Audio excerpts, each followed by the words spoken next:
Hey guys, good morning, welcome to the live session of Stocks Network Trading. My name is Dave, guys, my partner is Ron. Let's get down to business here, guys. In on US 30, sell, okay? I'm jumping in. Guys, that's a 100 pip drop. Yes, we caught it. Hey, guys, 200 pips, please, secure.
guys, good morning. Welcome to the live session of Stocks Never Trading. My name is Dave, guys. My partner is Ron. Let's get down to business here, guys. In on US 30, sell. Okay, I'm jumping in. Guys, that's a 100 pip drop. Yes, we caught it. Hey, guys, 200 pips, please secure.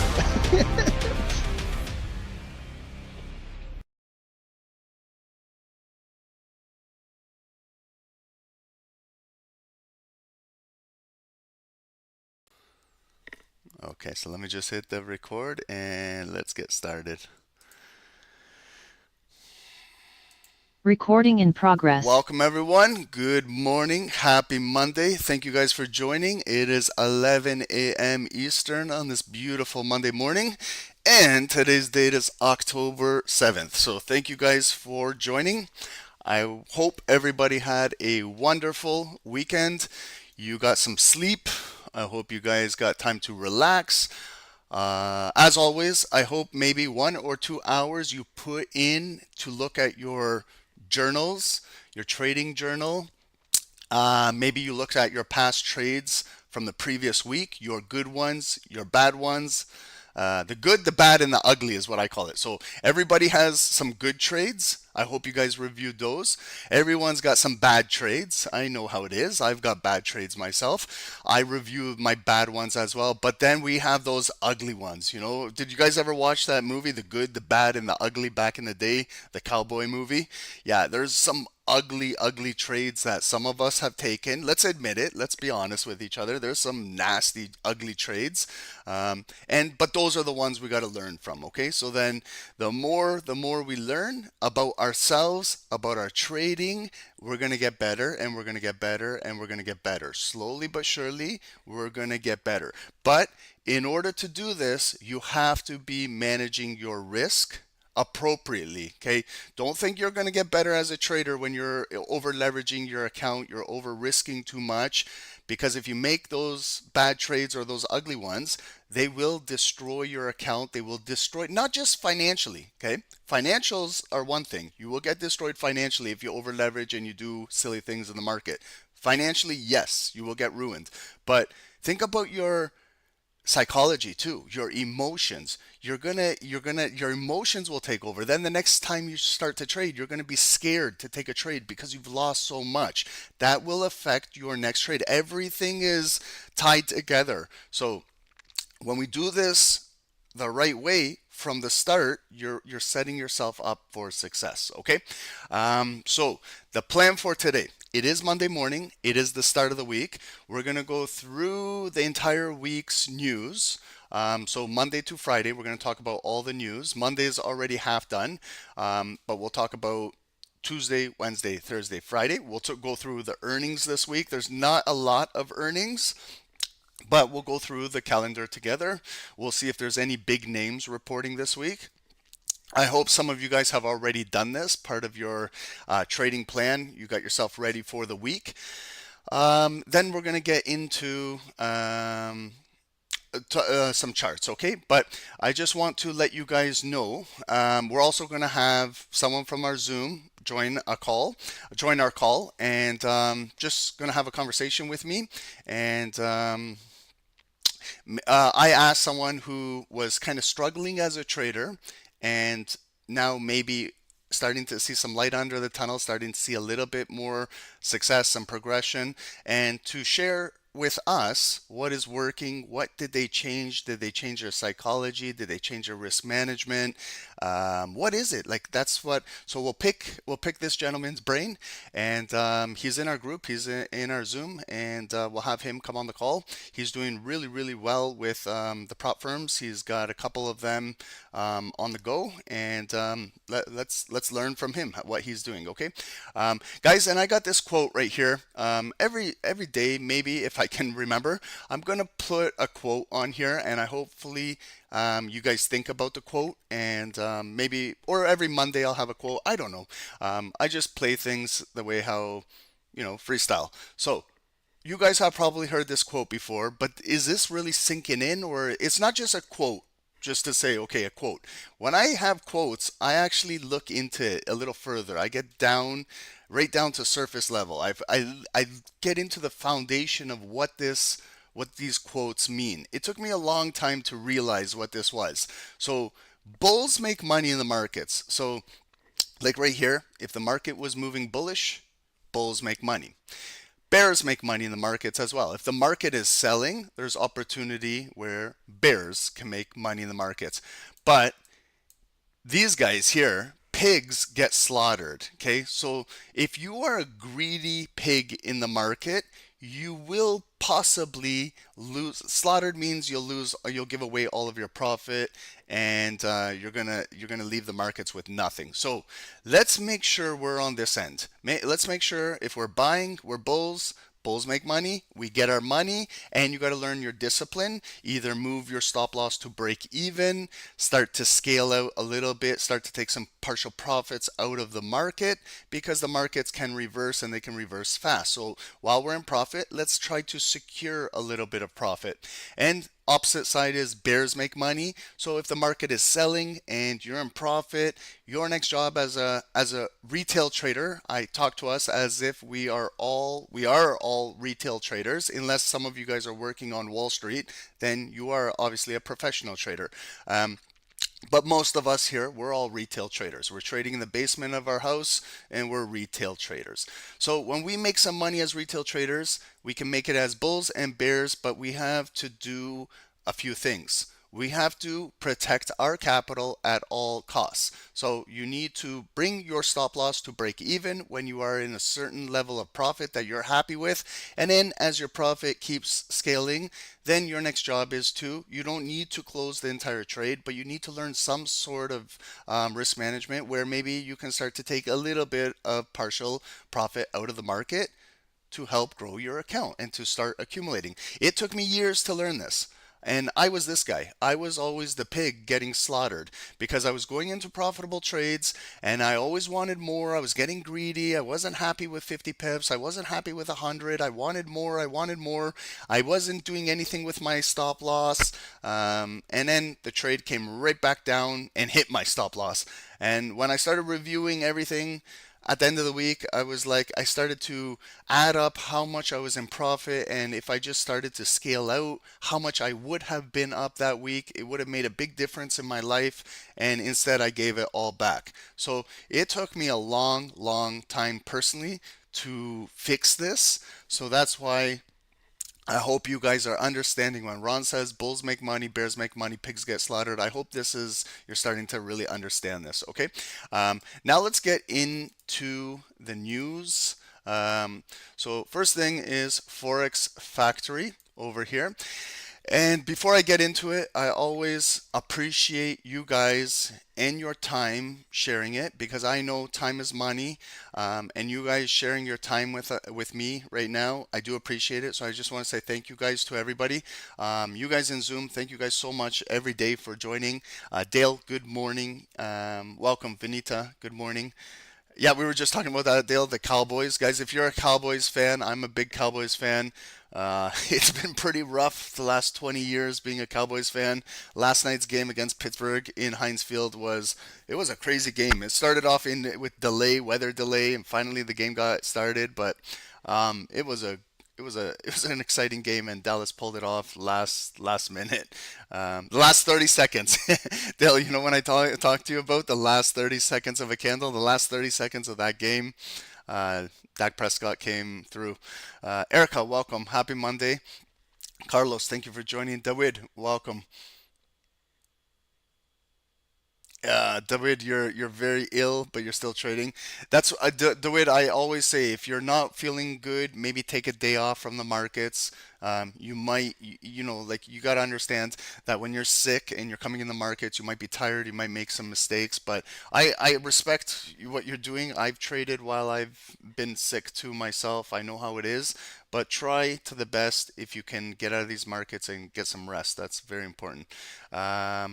Agent Smith, Bradley, he's gonna join me. We're gonna have a little conversation. He passed his 150K Top Step account. So Bradley, I'd love to pick your brain apart as to what you're doing, and did something click, did something change your psychology, your risk management, your trading strategy, just anything. We'll have a good conversation together, and everyone can listen, and if they have any questions, they're more than welcome to ask. I love to hear other people's perspective where it's not just mine. I love to talk to you guys, how you guys are doing. Tim, good morning. Erica, today was effing amazing. Amazing. That's good to hear. I love it. Good to hear. Good stuff, guys. Miguel, good morning. Um, Thank you, guys. Arman, președinte, Mirdita, thank you for joining, bro. Um, Erica, will we go back to Tokyo session? Yeah, what I do is I like to do so that everyone gets an opportunity in all the sessions. I like to do 2 weeks in New York, and then we move over to about 1 or 2 weeks in the Tokyo sessions, and then that's where I can get a little bit more education. I like to use Tokyo for education purposes, but I'm also going to bring over some education into New York because I feel that everybody could use a little extra education. It's not going to hurt. I've got an entire program coming out entitled the SST Super Systems Theory of Trading. And with the theory is just definitions, explanations, but then we're going to take everything that we learn with the theory and then we're going to put it into the markets, into practical theory. So it's going to be theory plus practical. So it's going to be a lot. And it's going to start from, like, the first webinar is what is the super systems, and then like the second webinar is the one we're doing this Friday as to what is a sniper.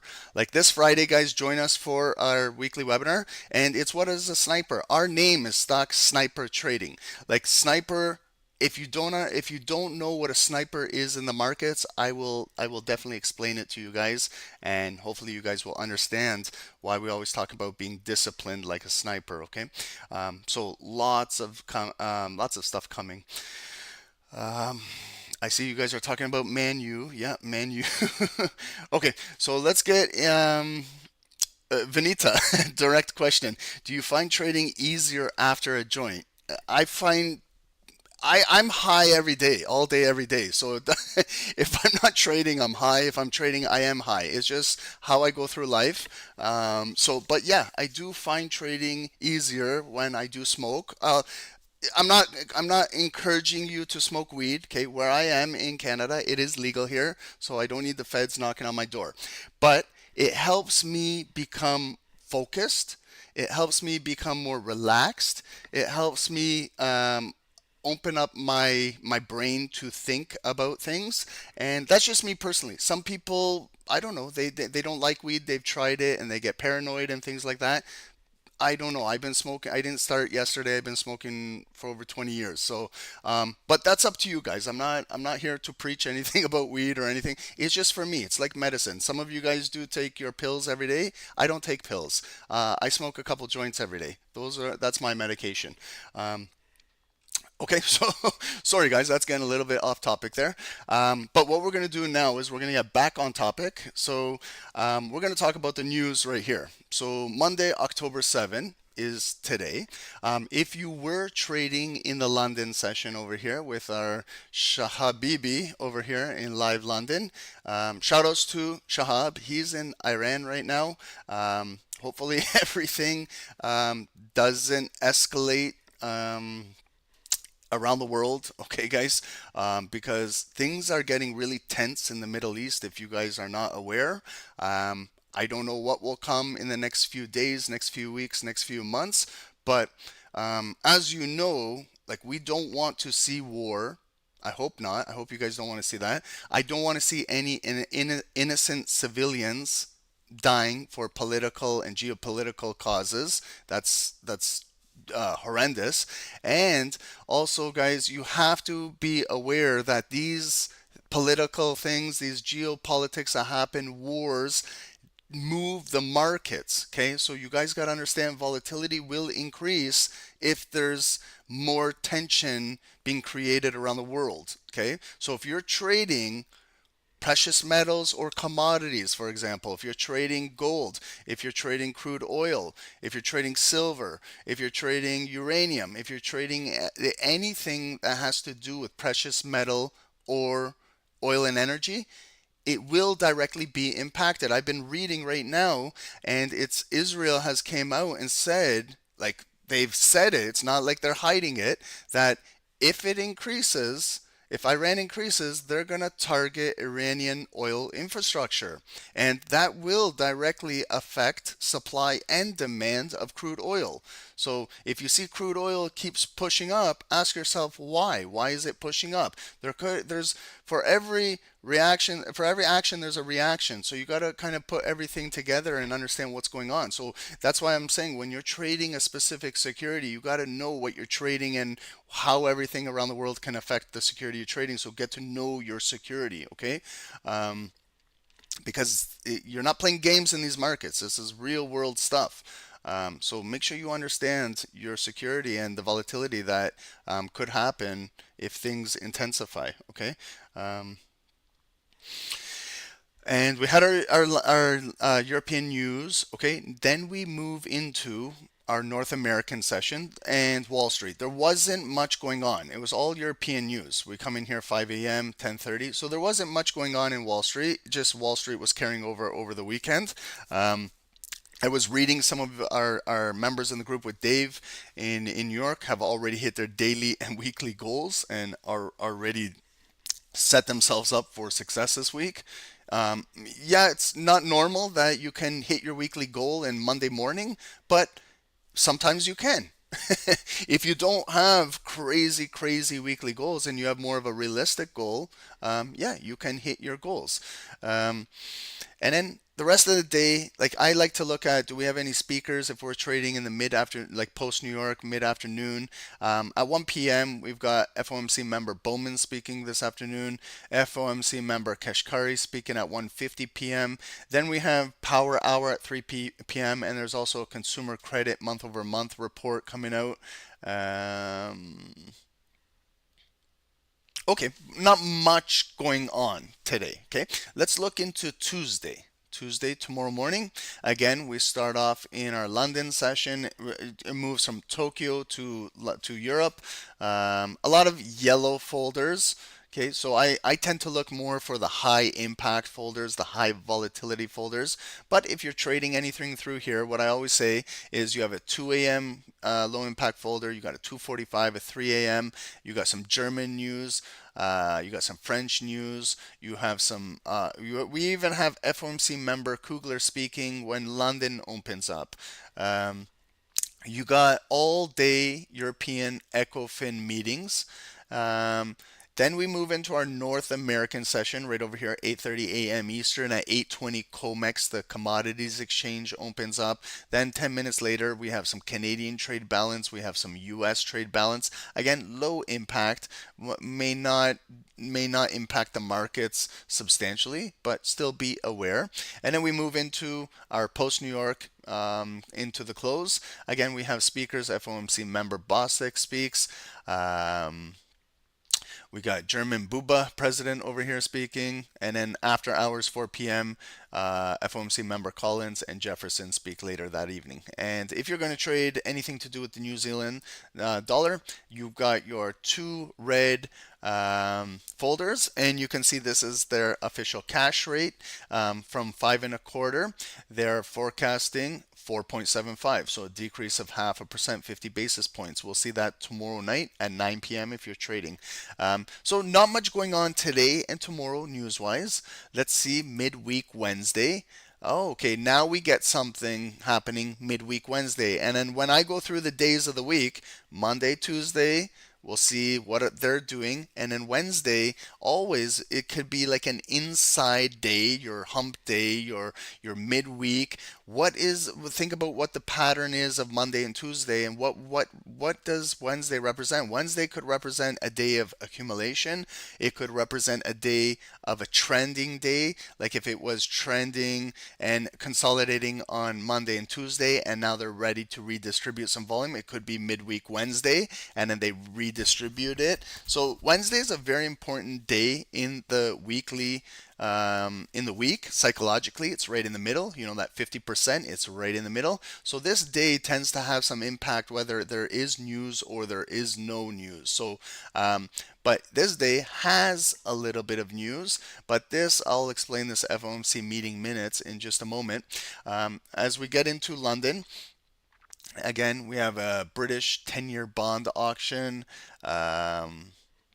Not much going on in London. Again, this week is pretty so far. Monday, Tuesday, Wednesday, not too much heavy on high impact news across the board. We move into North American session. Again, members are speaking, but it's not Powell. Okay, so make note of that. It's Bostic, Logan. When you have Powell, okay, he's the head chairman. So when Powell speaks, we listen and the markets listen to what this gentleman says. These other speakers, they're important, but they don't have as much impact as Powell. Okay. Crude oil. Okay. So some of you guys are really following crude oil right now due to everything that's happening around the world. Okay. I'm following crude oil. Whether I'm trading it or not, I'm still dialed in. Like, I'm still watching. What is the price of barrel? When I go to the pumps to fill up my gas, I'm always looking at the gas prices. Okay, it just because maybe I'm not trading it right now, that doesn't mean I'm taking my eyes off of crude oil, because I could simply switch right over to crude oil and do a top-down analysis and I'm trading it. But I want to know overall what's going on in the world. So that's when I was saying, if Israel starts to attack Iranian oil infrastructure, how will that impact the supply and demand? So now we're going to have at 10:30 a.m. on Wednesday morning their crude oil inventories. We can see the previous was 3.9 million barrels. We'll see what the actual number is, and if anything has been affected by what's going on around the world, especially in the Middle East. Okay, so pay attention to this if you are a crude oil trader. This is a really important folder for you. And then we have again our members speaking. And we'll get through this. This will be we'll be live in the markets at this time. So just after 1 p.m. 1:01, we have our U.S. 10-year bond auction. So we'll see the rates for the U.S. 10-year, how they're doing. We have this at 2 p.m. A lot of traders confuse this with the FOMC meeting. Okay, this is the FOMC meeting minutes. So it's the summary of what happened at the previous FOMC meeting.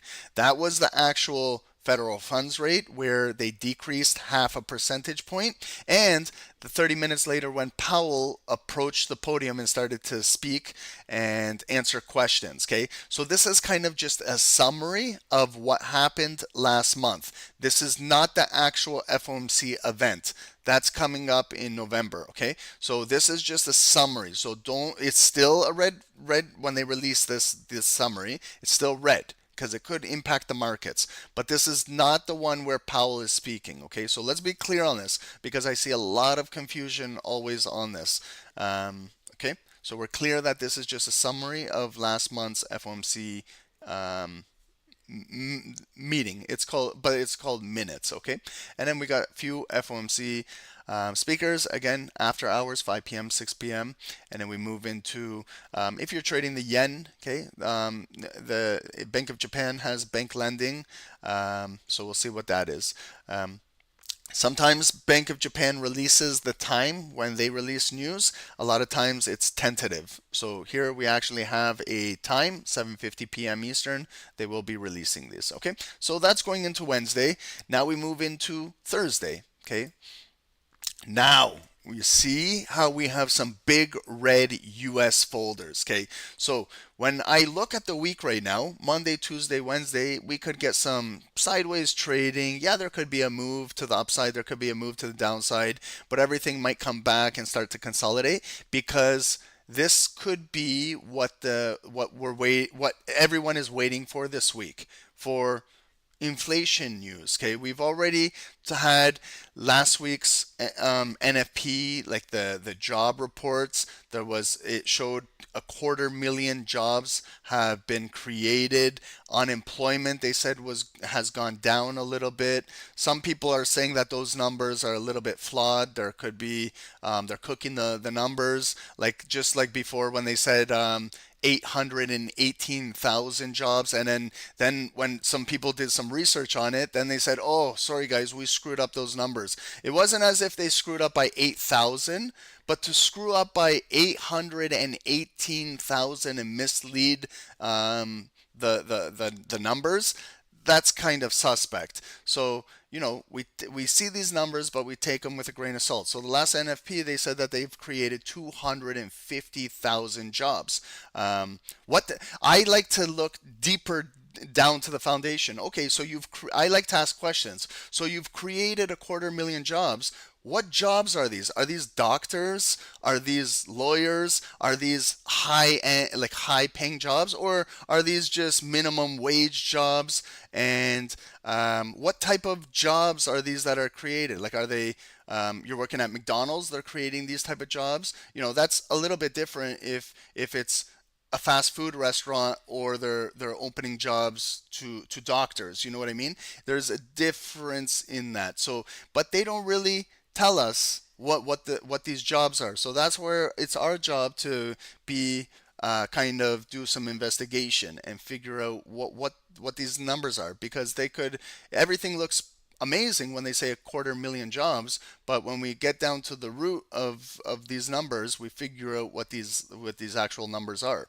A lot of people are saying that U.S. has taken in a lot of migrants, and the migrants are filling in these minimum wage jobs, which looks amazing for them. They're getting some employment, but it's not the type of jobs that we're looking to create, like more in higher paying jobs. Okay, that's just my personal analysis, and I'm looking more into that. Okay, and then we have Thursday morning, 8:30 a.m. So 8:20 we have COMEX. And then 10 minutes later, you've got some big folders. Okay, 4 back-to-back US red folders.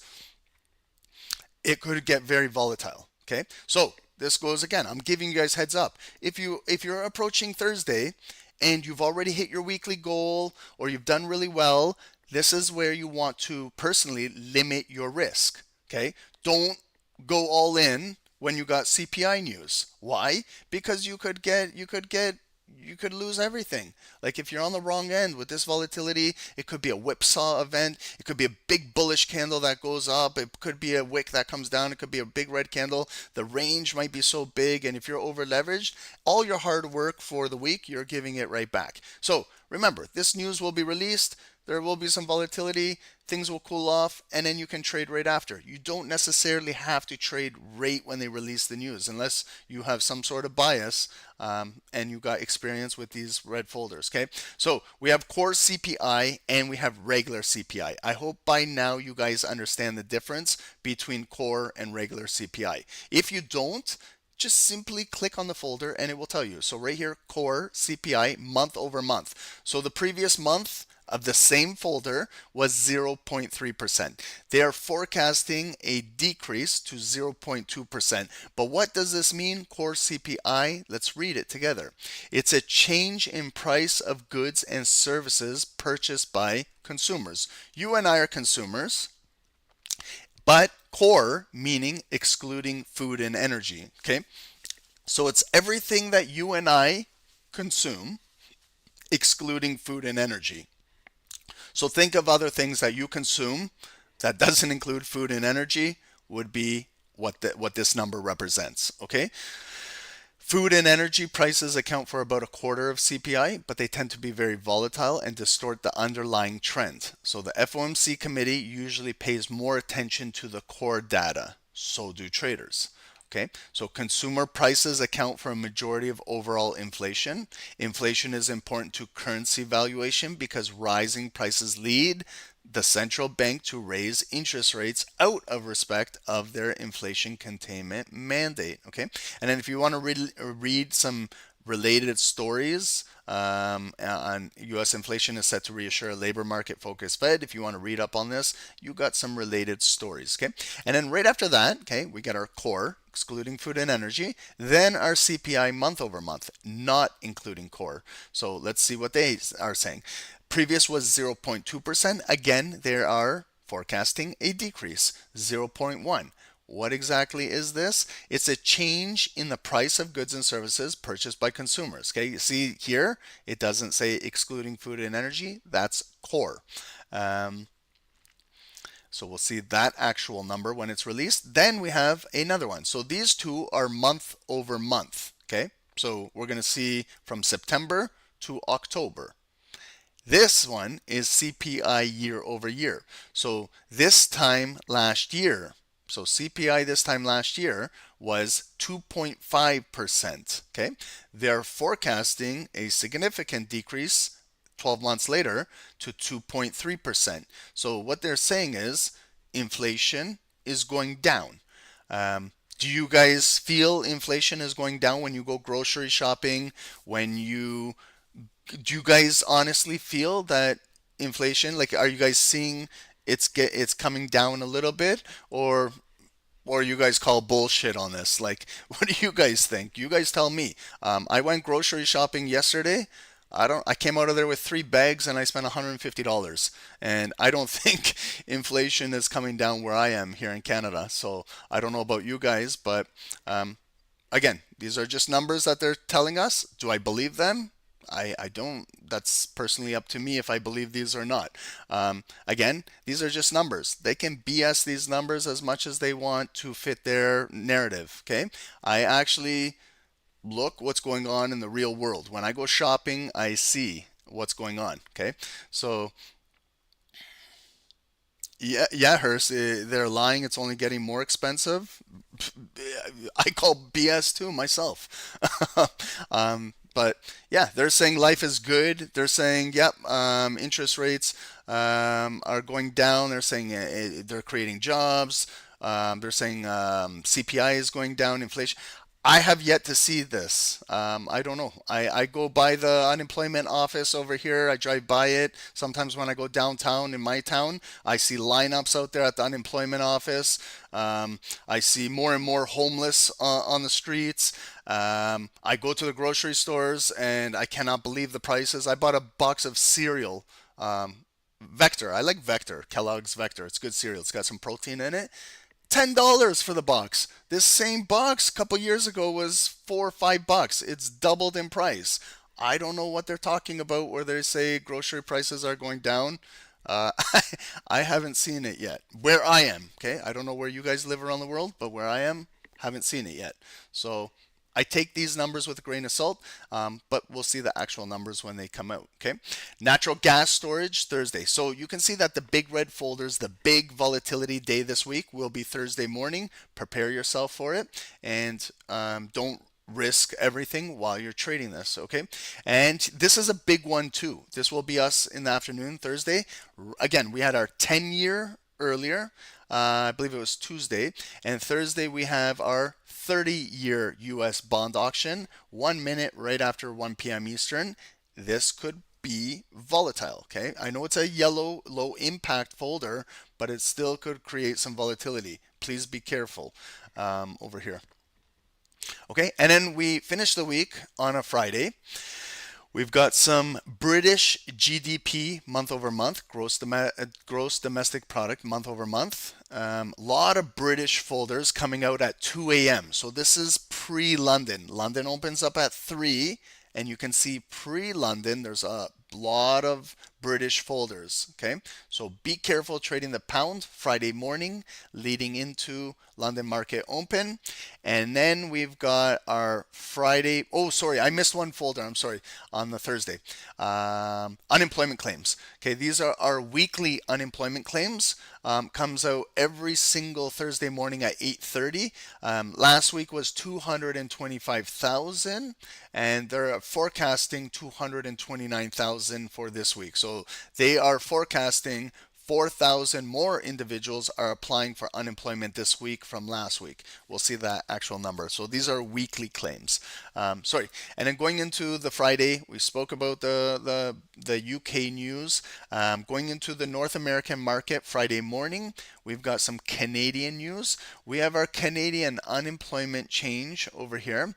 We have our Canadian unemployment rate. So look at this. I live in Canada, so I can speak on this on behalf of Canadians. Unemployment rate last month in Canada was 6.6%. They are forecasting an increase in unemployment, 6.7%. Okay, so when they're telling us grocery stores are going down, it's not, guys. I was scared to buy some steak on the weekend. It was 2 steaks were $50-$60 for 2 strip loins. It's getting ridiculous. Like, I was talking to people when we were looking at the steak at Costco, and we were all like, "Are you serious? Like, who is buying this stuff? 2 steaks, $65." Like, and that is like to feed a family. You might have 4 or 5 people in your household. Just to buy 2 steaks are $65. It's getting crazy. So I was talking with individuals like, is this normal? We had a 20-minute conversation at the meat department at Costco. People were saying this is insane. So they're not eating as much steak as they used to. Now they got to eat other things. So they're trying to figure out what meat to buy. Chicken is expensive too, so it's times are tough. So when these politicians keep telling us life is great, maybe it's great for them. These guys are making a shit ton of money and they're not living like how some of us are living, maybe paycheck to paycheck and trying to make ends meet. Some of us have credit card debt. Some of us are still paying mortgage, all of this stuff. And then on top of that, with whatever money you have left over after paying taxes, and inflation is another hidden tax in case you guys don't know about that. Let me repeat that. Inflation is a hidden tax. They can throw that whenever they want and blame, it's inflation. That's all bullshit. It's another 10% tax that they add on top of everything. It's just how they keep putting their hand in our pockets and they keep taking our hard-earned money out of our pockets. And people are getting fed up. They're getting sick and tired of this shit. Enough is enough. Like, if you see right now going on in the US just had massive hurricanes and all that go through the North Carolinas and Georgia, and FEMA is nowhere there to help these people. Where's FEMA? FEMA has no money. They are broke. They have nothing. They're getting no money from the government, but the government sends billions of dollars across the world to Ukraine and to other countries, and they're not even helping their own citizens right now in a crisis. So I'm not a U.S. politician. I'm a nobody, but this doesn't make sense to me. It doesn't make sense with what the government and politicians are doing, and they're saying life is great for everybody. No, it's not. Those people, I talk to people. I have friends that live in North Carolina. I got friends in Georgia. I'm talking to them personally. I'm saying, how is the situation down there? How is life down there? They're saying there's nowhere to be seen of anyone trying to help us. That's just my rant for the day. Sorry, guys, that's wrong going off. YouTube will probably give me a strike after this call or shut the call down because I'm talking too much over here. Let's see over here. So Friday, make sure you guys understand we have some Canadian unemployment rates, US core PPI month over month and PPI. So we talked about CPI, okay, that was the day before, and then PPI, okay? So it's a red folder at 8:30. Be very careful. This is not consumers now. PPI is producers. So we got to know what the consumer side is doing, and then we have to know what the producer side is doing. So you can see that PPI has also a core, okay? So it's the same thing, same thing. So the core PPI is a change in price of finished goods and services sold by producers, excluding food and energy. Okay, so when we're talking about core PPI, make sure you understand that this is a change in price of finished goods and services sold by producers, excluding food and energy. Okay. And that's month over month, and then we get our actual PPI. Okay, so it's the same thing as what I was just reading earlier. So it's a change in price of finished goods and services sold by producers. But you see the regular one here without the word core, it's not excluding food and energy. It will include food and energy here. Okay, and then we get a few speakers, and it's Friday. Make sure you know how to handle yourself when you're trading on a Friday. Be careful here. Okay, and also everyone on YouTube and Zoom, please join us 11 a.m. Eastern. We're going to have another webinar. Last Friday we did tape to tape. Did that help you guys, that webinar? Did it make you guys understand a little bit different why a higher time frame analysis is very important, a top-down analysis? Know your daily levels, know your hourly levels, so that you can watch the lower time frames if you like, but you have an overall perfect bird's eye view of the market, and you can see how levels, point of interest, point of controls are, and you can watch how the volume bounces off these areas, how these areas are static, how these areas, these point of interest can be used in the future. Like if it's not coming to my hourly point of interest right now, maybe it will come to my hourly point of interest in the next 2-3 hours, and something will happen there. So it helps keep you disciplined in the market. That was a good webinar. I got some good feedback on it from you guys on YouTube and from Zoom. And then this week is going to be on what is a sniper. Okay, and I hope you guys join this, because I'm going to explain what it means and what it is to be a sniper in the markets. Okay, and I love to use analogies and things like that. That's what separates me from other educators. I use real life examples. Okay, and I don't BS these examples. I'll tell you, when I was in Europe, I actually met a sniper who was in the military, and he kind of explained what it's like to be a sniper in the military, and he had no idea I was a sniper in trading. And we bounced ideas off each other, and he's like, holy, you do everything that I do. And I said, wow, you do everything that I do. So it's the preparation, it's the discipline, it's the precision, it's all of those things. It's how to control your emotions. Think about being a real sniper in the military. Your heart is beating. You need to learn how to control your heartbeat. A misstep in a calculate, and you have to be very calculated with your target and everything. It just goes down to it translates everything to trading. Okay, and I'll explain that in more detail with our webinar. Earnings this week. Okay, so remember what I do. I kind of go through here and I just look at the week. Here's Monday, Tuesday, Wednesday, Thursday, Friday. I look right away I can see that this is not a busy week already. Like Monday, this morning, we had 2 pre-market, 0 after hours. Tuesday, we have 2 pre-market, 2 after hours. Wednesday, midweek, we have 2 pre-market, 5 after hours.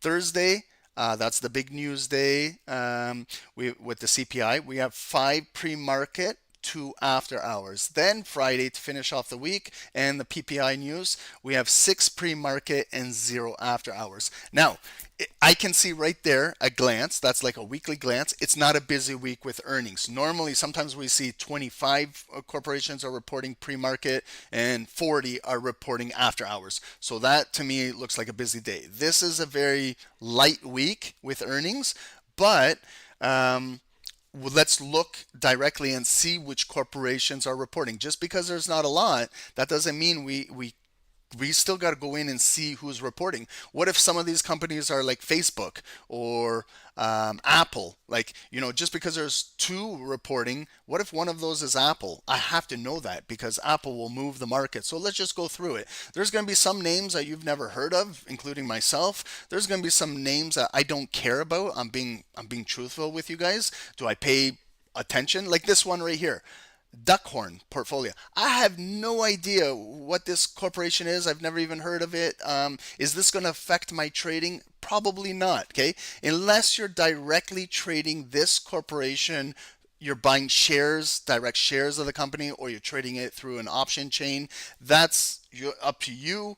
I'm telling you straight up, I've never even heard of this company. Is this company going to really move Dow Jones or NASDAQ or the S&P? I highly doubt it. Maybe a 1% chance. So I continue to look at the names, and I go through this in 1 minute. I'm just spending more time with you guys explaining things. You don't need to spend how we've spent already 30 minutes going through Forex Factory and the news. You can glance through this in 5 minutes once you get really comfortable and get experience what you're looking for. Legacy reserves, again, let's continue going. It's not important. After hours, nothing. Okay, let's go into Tuesday morning. Pepsi. Okay, now we're talking. I love my Pepsi Max Cola. I'm sure everywhere around the world, wherever you're at, you have heard of Pepsi and Coca-Cola. I'm sure. I visited probably all over the world, and everywhere I go, there's Pepsi or there's Coca-Cola. Okay, so they report tomorrow morning at 6 a.m. This could potentially impact the markets, could impact maybe consumer spending. Think about it. Like, I buy Pepsi, you buy Pepsi. This is where our money is going. So they're reporting tomorrow morning at 6 a.m. pre-market, $2.30 EPS, earnings per share. We'll see if they exceed that. Quarter over quarter revenue, almost $24 billion sold of Pepsi products, and growth they're showing of 2.1%. We'll see the actual number over here. This is one I would pay attention to, because if Pepsi has good numbers, it shows me consumers are still spending. Pepsi is expensive these days. I don't know about you guys where you live, but a 24 pack of Pepsi is $13. I bought a case yesterday. $13 Canadian at the grocery stores. I was buying this same case, 24 cans of Pepsi a couple years ago. It was $7.49, and now it's $13. It's almost doubled in price. The same cola, the same cans, they're not bigger cans, nothing. It's the same thing. It's just doubled in price. Okay, so when they're telling me inflation is going down, I say you guys are full of shit.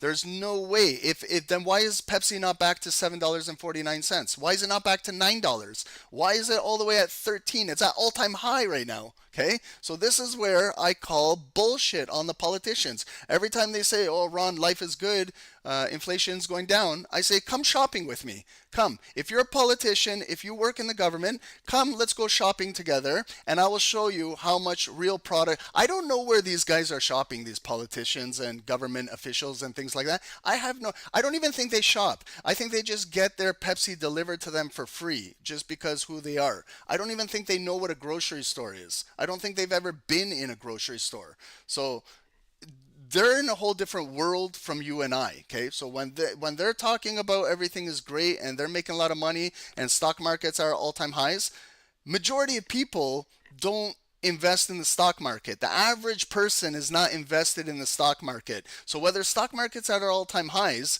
and that person who's working at McDonald's and barely has enough money to feed the family, they don't care that the stock market is at all-time high. That's where the rich get richer, the poor get poorer, and the middle class becomes the poor class. Okay? If you want to debate me, I would love to have a debate on that. But that's the truth about the real stuff. Okay? The rich get richer. Yeah. So Elon Musk is getting richer. Jeff Bezos is getting richer. Those guys are getting richer. The poor are getting even more poor, and in the middle class who works and does everything, they're going to become the poor class very soon, unless your country is completely different. I'm speaking here in Canada what it's like. Accolade also reports at 7:35. I would be concentrated on Pepsi this week. That's Tuesday morning before the open. After hours, okay, again, we have Saratoga Investment, so anything to do with finance. Over here, we have Saratoga, IDT Corporation. So if you're looking at finance, we got a financial corporation reporting. Wednesday, midweek, Helen of Troy, again, these are not big names that could impact. This one, maybe if you're trading NASDAQ or tech, here's a technology company. Maybe you want to focus on that. Over here, Wednesday after the close, you got AZZ, Applied Digital. Again, just I'm just skimming through these because they're not big names like Pepsi. That sticks out to me.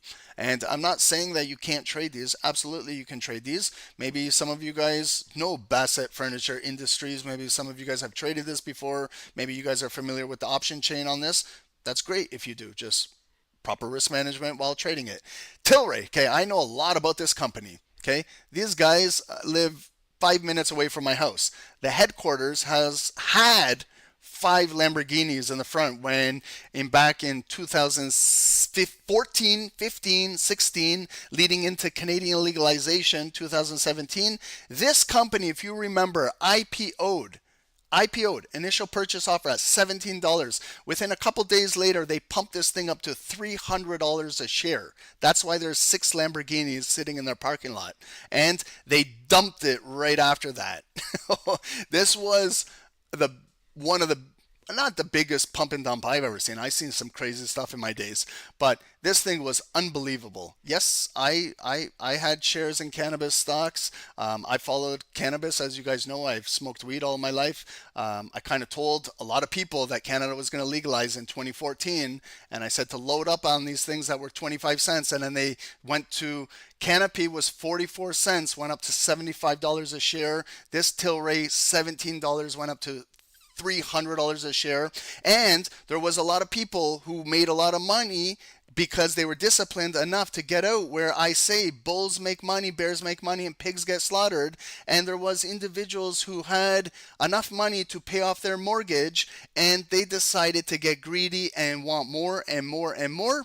And I told them, don't get greedy. Don't be a pig. You might get slaughtered. And the price retraced all the way back to where they got in. And they had all of that unrealized profit just wipe away. And I never, ever want to see anyone go through that, because any company, if it's not a Fortune 500 company, could be a pump and dump. Okay, this is cannabis. They've been taking a big pounding lately. Maybe things will change if US federally legalizes. Then it might get some interest, might get some investors back into this entire sector. But right now, there's a lot of bag holders over here in cannabis. Delta Airlines, some of you guys fly with Delta. Some of you guys are very familiar with this airline. They report at 6:30 a.m. Eastern. They're showing a little bit of revenue and their earnings per share. We'll see how they move. You can trade Delta directly if you like. You can buy shares of the company. If you remember, during the pandemic, cruise lines and airlines took a big hit. They dropped about 30 to 50% during that time. And then they started to rebound. Once we got out of COVID, people are going to go back on planes, people are going to go back on cruises. Then you can look to purchase. Domino's Pizza. I love Domino's Pizza. I get this from my kids all the time. Domino's is a publicly traded company. They report their earnings 6:05 a.m. $3.67 per share. $1.1 billion of revenue. That's a lot of pizza they're selling, and they're seeing some growth. We'll see the actual number coming out here. And then there's some tech companies and Neogene over here. Continue to move into Thursday after hours. You got Air Test Systems, Oil Dry Corporation of America. So some other companies here. Friday morning. Okay, this is a big name. Let's all circle this. Friday morning. Please make a note of this, put a sticky note on your monitor, and understand Friday morning, 6:55 a.m. Eastern, one of the big banks, okay, this is one of the biggest in USA, JP Morgan Chase and Company. If you haven't heard of JP Morgan, I have no idea where you've been living, okay? So number one, JP Morgan, this came out of the Great Depression and everything. If you know the Morgan story, okay? If you want some good info, if you want some good reading, read up on JP Morgan himself, his family, and things like that, and understand who this company is and what they represent. This is JP Morgan Chase and Company, big banks, earnings $4.04 per share, revenue, wow, 41.27 billion since the last quarter is their revenue estimate. We'll see growth is not looking too good over here for the bank sector, but we'll see the actual numbers that come out. This thing could impact the markets Friday morning, especially Dow Jones Industrials, banks, and things like that. I am paying attention to this because I do trade Dow Jones. Will this affect NASDAQ, more tech? It might. Tech might see what the banks are doing, and then tech might move with whatever direction this is moving. Just because NASDAQ is a little bit 60% tech doesn't mean it's not going to follow what the big banks of US are doing. Just be careful trading this time, just right before 7 a.m. Okay. Another one, Wells Fargo. Okay. This is a big bank as well. Wells Fargo. How many of you guys have heard of BlackRock lately? Okay. Andy Fink over here. This is one of the biggest asset under management corporations in the world. Okay, it is actually. When we're looking at nations that have assets under management, USA is number one, China is number two, Germany was number three. Like, I'm talking nations, countries. This is the first time I've ever seen an institution take over a country, and now BlackRock is sitting in third place. It's overtaken Germany for assets under management. Let that sink in. Okay, just think about that for a minute, what Ron is saying. BlackRock is trailing China and eventually USA for assets under management, an institution that could potentially control the entire world. I don't know if you guys know what I'm saying here, or if you guys even care what I'm saying, but I would be concerned a little bit about this. But who knows what the future holds with this company and what they're going to do. Yes, BlackRock owns everything. I agree with you. They own everything. They get their hands in everything and eventually will own everything. And with owning everything comes power and control. Whatever narrative or agenda these guys want to do, they can go and do it because they have all the assets under management. So BlackRock, Bank of New York Mellon, Fastenal Corporation, Bank 7. So you see there's a lot of finance on Friday morning. I'm fascinated by finance. I'm going to sit back and smoke the biggest joint Friday morning, and I will be watching every single one of these individual corporations reporting their earnings. I'll place heavy emphasis on JP Morgan, Wells Fargo, and BlackRock and see what it is, because it could dictate how trading is on Friday morning. Okay, so be very careful. It's a Friday. Make sure you don't over leverage. You have the biggest banks in America reporting. So that's another thing with volatility. And if you've hit your daily goals, trading goals, weekly goals, monthly goals, I suggest you do not over leverage when I'm telling you, and Friday is showing us the big names. Okay, so we would not have known if we just went through a calendar scan. Monday had 2 before earnings like we did this. Now, this is why it's so important to click on the individual day and see who is actually reporting, because now I know what days to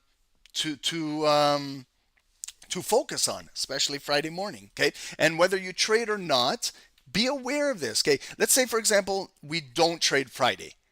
Okay, let's say you've said it to yourself, I'm not trading Friday.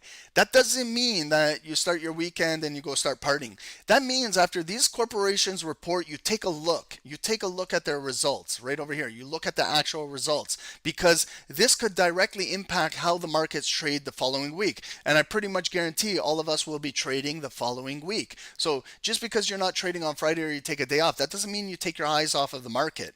Traders or investors are always looking at what's going on. Just because I'm not trading doesn't mean I'm not paying attention in the markets. I'm always paying attention whether I'm in a trade or not. Okay, I pay more attention when I'm not in a trade. That helps me to get ready to make a profitable trade, whether it's the next day or next week. Okay, so Friday morning, big finance reporting day. Let's just continue moving forward here, guys. This is our Discord signal group, trade ideas sent out here. Here was one on oil. Okay, so you see we're looking for buys above that nice psychological area, $75.50. See how the price of oil is coming down. It dips below, picks up a nice big bullish engulfing candle. Again, impulse, impulse, finally get a bar that closes above, slight pullback. Wherever you take a buy, if you take a buy in here, place your stop loss. Maybe if you look at structure there too. Okay, we give you a suggestion for a stop loss, but also if you're more of a technical trader like myself, I'm looking at this big body candle. 50% of it is right there if I place a line down. If I have more of a conservative stop loss below 50% of this volume, and I bought here, or if I bought here, I'm live in the trade and it didn't even come near my stop loss and it's going directly right into profit. It took out some previous, this big structural area right here at 76.50 and is driving to possibly $77. So that's a 150 pip move on oil, $1.50 a barrel. That's a fantastic trade right there. But you got to allow things to develop. Here's something going on with Dow Jones over here. Okay, so looking for 42,210, 42,200 below for a sell. There's the first body candle that closed below. This was an impulse that came back up. There's one that closed below. So it did push down for a little bit, but then it retraced back up, came back up into this liquidity. You see the wick, they pushed it down, closed, and then the next bar is a big engulfing candle, closed below everything, and there's your ignited bar if you want to take a trade right here and maybe continue to push it down to see if it can take out these lows and take out 42,100. But you see that sometimes trades need to develop. You can't just always go in on the first candle. You got to have a little bit of context behind it, okay? And guys, I love education. I hope you guys are learning too. Knowledge is power daily. I hope you guys are learning with us at SST. We have free blogs available for you guys. Some of you guys are taking advantage of this. I tell you guys every time, come over here on our website, click on blog. Here's a blog on a bullish fake out entry strategy right over here. This is a beautiful diagram. Like, it doesn't get any better than this. Here's our demand zone. If you stretched your demand zone and brought it into the future, I make it green. This box, green, green, green, that's demand. You can see how we pushed out of here and it came back up to resistance, pullback. It creates 50% right there. You see that big bullish candle, 50% of it. You see where the support line is. There's support here, support here, support here at 50% of that body. Then the market makes another higher high and then it retraces all the way back down to our support. And then this big bearish bar closes below. And where does it come down to? It fakes out these support buyers here and it comes back down into the demand zone. So this is the difference between short-term support and higher time frame demand. This is probably higher time frame, maybe from the hour to the 4 hour, and these are 5-minute candles creating support, but it's not as significant as a higher time frame demand zone. And it came right in there. The buyers came right out of the demand. They closed it above. There's the pullback, red, red, red, go back up. There's another one, 50%. You could buy anywhere in here. Now that you understand, this is the second bottom of the demand zone, and this is the fake out where they faked out these buyers and brought it in here and reversed it. Sorry, faked out these sellers here and reversed it back up. Okay, so this is you can read up on it, okay, and get familiar with learning this pattern. You're going to probably see this quite often. Here's liquidity concepts to know. Okay, there's so much valuable information in this free blog. I don't even know how else to explain it to some of you guys. If you want, it's free. Click on it. It's free. It doesn't cost you anything. Education. If you guys are looking for education, we got a ton of education, guys. So over here, we have our webinar series. If you're a beginner, 1 to 10, this is perfect for you. As you get more accustomed to learning about the beginning stages of trading, then you can advance to 11 to 30. When you start to take it to the next level, we have over here, these are more of the advanced webinars, like adding multiple positions in a trend, fill the wick and pop, tail of the tape. So you see, this is what is tape reading, but I did another one for you guys, a more updated one we did last Friday. We added a few more in here, guys. So if you're in the group, Remember, we added order types, OHLC of a candlestick, bullish candlestick family and patterns, bearish family candlestick and patterns, wick analysis and its characteristics, what is support and resistance, and many others. This is a new one, okay, over here. The SST Super Systems of Trading. So Super Systems Theory of Trading, the intro. This is going to be unlocked, and then weekly I'm going to start to upload all of our new webinars coming in here. So they're going to be theory and practical.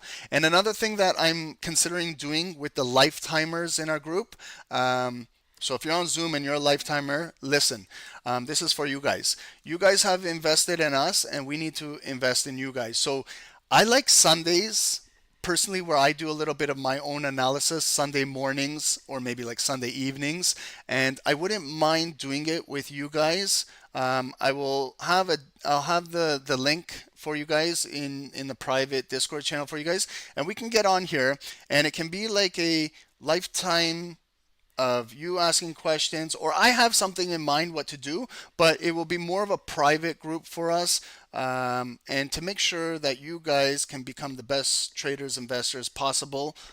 So I want to do that. Does Sundays work for you guys, like Sunday mornings, like around 10, 11 a.m. Eastern? They will be recorded, so I understand if you miss it, it will be uploaded in your own private group where you guys can go back and watch it. And I kind of want to do this on maybe a bi-weekly basis to get started. Then once we get more comfortable in here, then we can do it weekly. But that's something I want to do also. And we can take the trading next level with you guys as well. Okay, let's get into, before we get to the charts, Yahoo Finance. Okay, so look at fresh eggs over here. Okay, eggs are a lot of money where I'm at. I think 12 a dozen eggs is $4.99. They've gone down, okay, eggs, but an 18 pack is what I normally buy. They are $6.99. I go to the farmer and I buy a flat from the farmers. I don't buy eggs anymore from the grocery store; too expensive. I go direct to the farmer. So we're going to have CPI inflation, earnings season kickoff, what to know this week. We just kind of went through everything. Dow leads stock retreat amid rethink on rate cut bets. Everything that you want to know in here. Okay, there might be some news that maybe Goldman Sachs sees S&P 500 rising to hit 6,000 by end of 2024. Costco's gold bars fly off shelves as prices break records. Guys, Costco is now selling, well, not now, but has sold gold bars, ounce bars, and they are gone within minutes. I went to Costco to grab a couple. They were gone. The skid was gone within minutes. They are now going to have platinum bars, and I think it's 1,000 an ounce to start platinum, or I don't know. I was just reading on here, but Costco's gold bars fly off the shelves. Okay, so just seeing the demand of gold. Okay. What else is going on in the markets? Everything is here for you to read up on. If there's any specific article you want to read on. If we're just looking at the broad overview of the markets right now, S&P is down negative 0.37%. Dow is down negative 0.5%. NASDAQ negative 4%. Russell mid-caps negative 0.8%. Crude is up again, another 2%. Okay, we're trading at $75.75 right now. Everything that could be happening in the Middle East, tensions could be creating demand for crude oil, as supply might be diminishing, especially if Israel starts to target Iranian oil infrastructure. And gold is cooling off right now at negative 0.25%. Excuse me. Nvidia is having a great day today. Wow, look at Nvidia and MCMI today. Okay, big names are moving. Big tech names right now. The chips are moving. We've got Nvidia up 3.3% today. We're trading at $129. Ron is very happy here. I'd like to see 130 plus. Maybe have some covered calls closed. Okay, so we have our most active right now. This one, SMCI, Super Micro Computers. These guys did a 10-to-1 forward stock split a couple weeks ago. They were trading at $400 a share. They came down to $40 a share, and look at them up right now, $5 a share, up 13% to $46, $47 right now. So SMCI is really heating the market. The chips are hot right now. Trending tickers, Pfizer is up right now 3%. Who knows what's going on with Pfizer?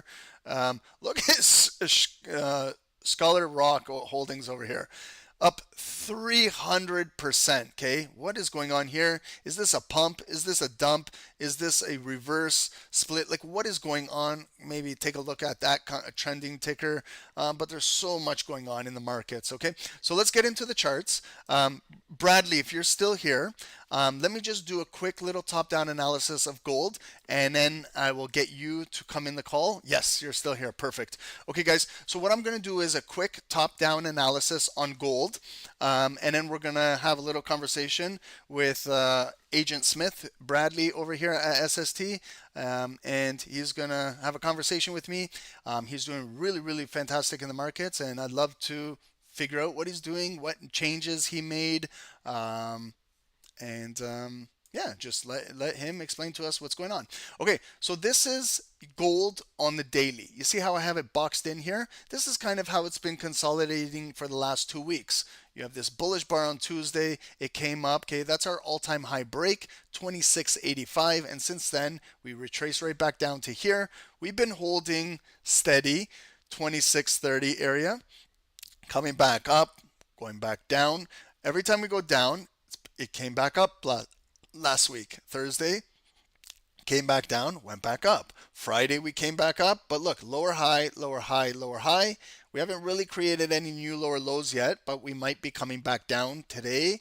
Maybe it goes back up. But you see how it's consolidating now, okay? So, but there is also maybe a pattern developing where it came up to the all-time high, came back down. Here's our daily neckline, point of interest, coming back up, and now we're pushing back down. So can we get some daily volume to break 26.30 and close below this wick? Maybe close below there. It might come back up with buyers who are pending in this big bullish daily candle right here. It comes back up, but when it comes back up here, all of our offers from the top get lowered, and they're all sitting right here, all our offers for the lower high to absorb those buyers, and then maybe push it down, and then maybe we see gold retrace back down to 25.85, maybe cool off down here at 25.60. Okay, that's could be a possible direction, but it's not developed yet. Okay, we still are consolidating in here. It might just form another bottom here where it came down. If you look at this leg coming down, big bullish candle came back up. Now we might be coming back down. What if we get another big wick or a big bullish engulfing candle? Then you kind of have a couple bottoms here, even a third bottom, like coming back up, and then maybe it closes above here and testing that all-time high, and then buyers or sellers sell it back down, and then the buyers are waiting right there, and this 2670 area is a nice demand area. All of a sudden, gold is taking out that all-time high, and we're moving up to 2700 plus. Okay, so we're at an interesting area on the daily. So let me just get rid of this box, and let's start off with doing our analysis. So what I do with that all-time high wick, I go up there and I make my box down to those bodies, and I know it's all-time high supply because I see the big rejection and I see the red bars, and I bring this box across in the future. Okay, so you see how I bring it into the future, because if gold ever does come back up to 2680, then maybe there's going to be more supply up here, unless we get the confirmation that the buyers can break it through here and close it above, and then we cause maybe some imbalance in the market, and then things will start to correct themselves, where this box becomes now the depth of market of support or demand in the market. Okay, we're nowhere near here, but just like how I had it in that consolidated area in that neutral box, I can see right here there is some sort of demand or support in the market, however you want to say it. Okay, so I make this box green. And now we're in a flag. Okay, so this is that flag formation. It's been consolidating right in here. You can count the daily candles. How many days has it been consolidating in here? 1 day, 2 days, 3 days, 4 days, 5 days, 6, 7, 8, 9, 10 days. This is officially 2 weeks, Monday to Friday. Okay, are we going to get continued consolidation next day, next day, next day, next day, maybe another 15? Or are we going to get, okay, this is what could happen. Can we continue to consolidate in here? That may happen. Okay, maybe it needs to accumulate more.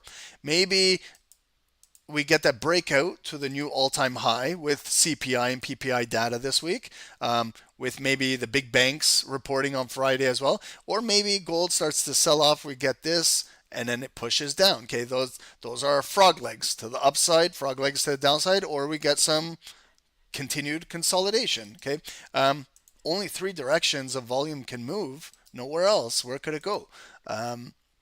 So right now it's in a flag. It could be a potential bullish flag. It's coming like right here. Same setup.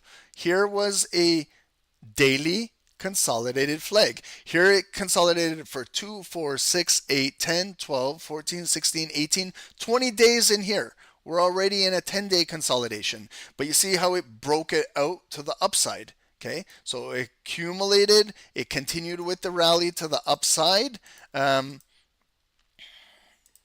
And let me just place this visual order, bring to front. Okay, and you see right now how we're consolidating. What if we continue to maybe bullish flag and we break to the upside again like this? Okay, but we are near the bottom down here, so we got to see if the buyers are going to step in here in the green box.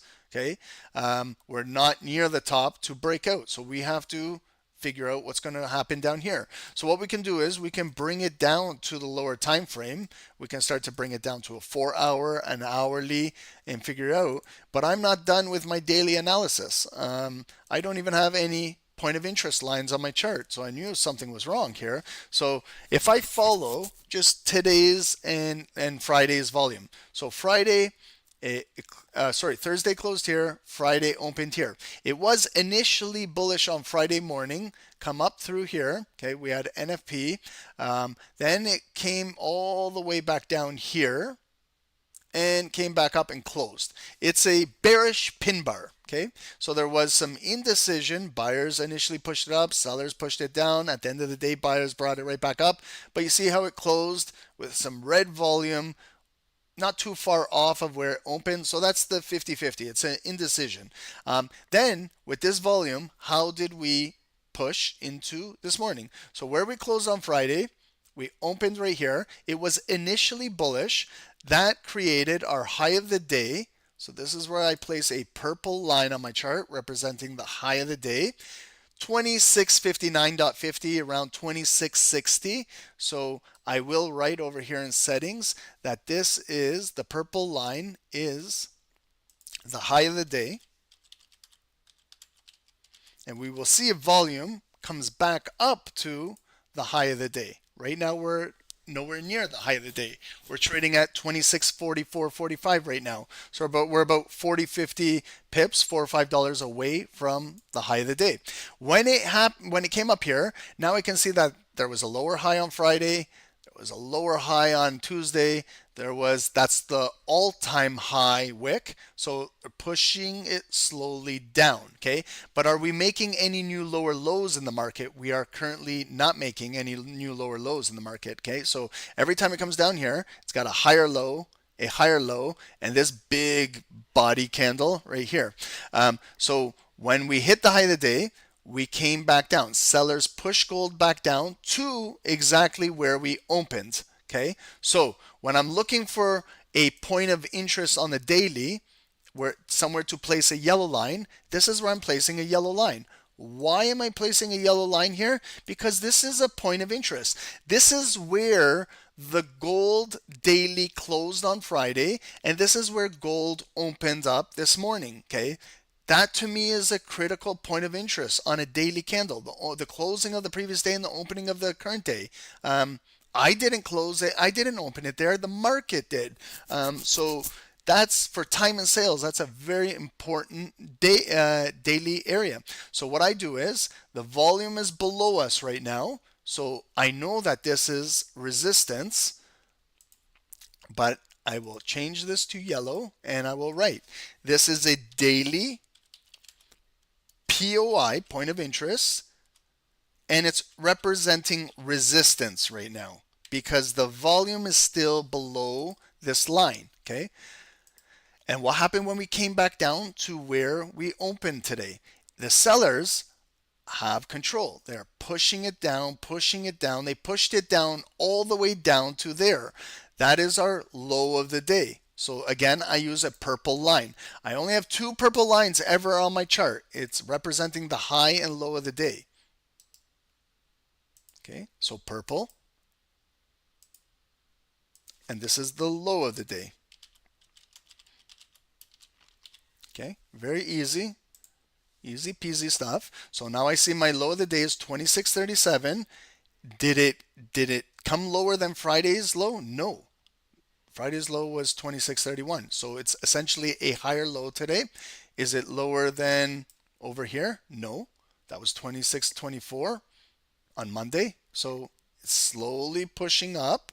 Okay, and then the buyers respected this area and are bringing it right back up to right here. Are we going to come all the way back up to this yellow line and maybe flip and come back and fill the wick? Or we've got some volume here. Okay, so what I look at now is the current volume from the yellow line to right where we're at. If I'm looking at 50% of this red volume right now, half of it is right there, 26.47. Okay, if I want one more point of interest to see if we can get back up there, because I'm going to go down to the 5 minutes so you'll see what I'm looking at. This is another area of resistance. It's representing right now as I'm speaking, 50% of the volume that is in the daily candle. Okay, so I'm going to put here that this is a daily POI, and watch how I'm going to write it, okay? Daily POI, and this is representing 50%, okay, of the current red volume, okay? And then we'll see, and it's resistance, right? Resistance, because if we're coming back up there, we're going to see if this will hold as resistance, and it was representing 50% of the current red volume, okay? Now, what I'm going to do is, I'm looking at the daily candle, so it is bearish, but it is coming up, so it's kind of indecision. It's still consolidating. It's not. There's no real trend yet, okay? So I know that it's trading sideways right now. We can still scalp in here, absolutely. So let's see at the hourly. Let's now dissect, okay? You know how a surgeon pulls out his tools and starts to dissect? What we're going to do is we're going to dissect that big daily candle into 60-minute increments now, into 1 hour. So I can see exactly at what time it hit my high of the day, exactly what time it hit my low of the day, exactly what time it hit this area. So now I can start to make sense of everything. So if I'm looking right now at the hourly candles, okay, the hourly candles came up to the supply, they pushed down, consolidated here, came back up, there's lower highs, they came back down, made a new lower low, came back up. Okay, this was all previous, this was all last week. Now we move into right now. So I can see 2 a.m. Pre-London. London had a really nice bullish volume-based candle, and we pushed up 4 a.m., 5 a.m., 6 a.m., 7 a.m. Now I see the high of the day was made at 7 a.m. Here's COMEX market open 8 a.m. So they tried to come up to the high of the day but failed and pushed right back down. So you see here at the high of the day, if I'm looking for an hourly supply now, I can see it very visually, very clearly. See the purple line? I use the purple high of the day as point of reference, and you see the hourly bodies right there.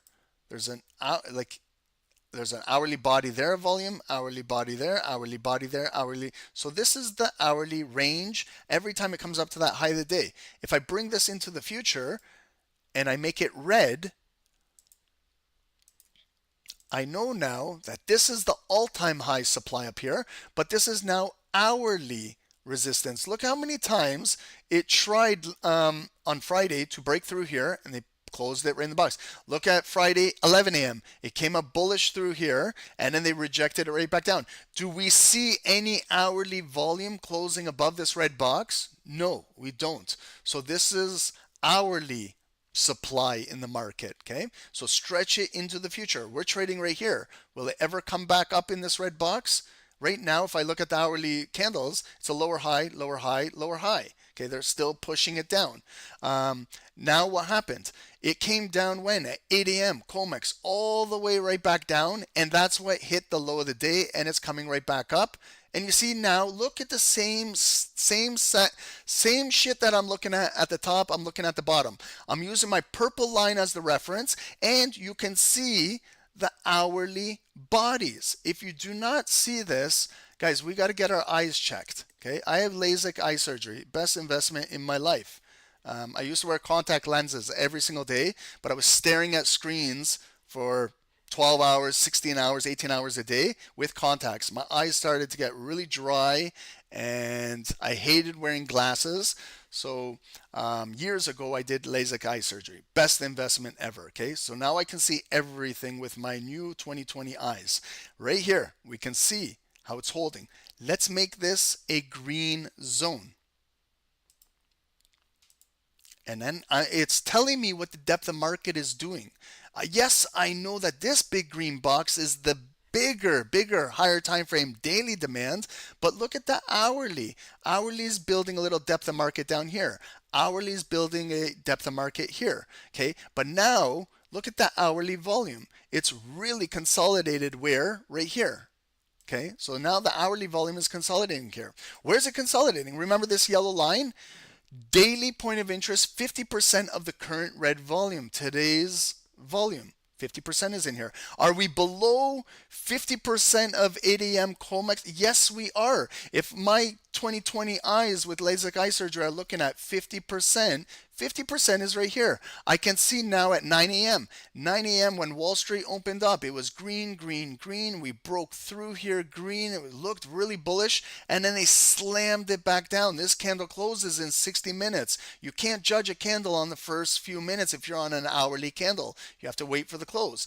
They closed it below. Look at it. And in the next 10 a.m. we opened. It was green, green, green, came right up to there, to that daily point of interest, 50% of the current volume, and they pushed it back down. It was a shooting star candle coming down, almost ready to break, but the hourly demand box saved it. It opened next here at 11 when we started the call. It came red, red, red, right into our green box, came back up. It again impulsively broke out of here, but no follow through, no green volume closed above here. Then the sellers continued to push it right back down. Now it opened green again, lower high, and coming right back down. If I look right here, here's a level right now, white line. Where am I going to place a white line? Right here. There's a body and a body. I got it lined up with a wick to the left, and we're trading right now into it. So I'm a little late to this, but I'm putting a white line right here. Why? Because hourly structure is telling me to put a white line here. Here, this body closed above that white line. Here was the pullback, red, red, red, and then moved right up. Here again, a candle opened right here at this white line.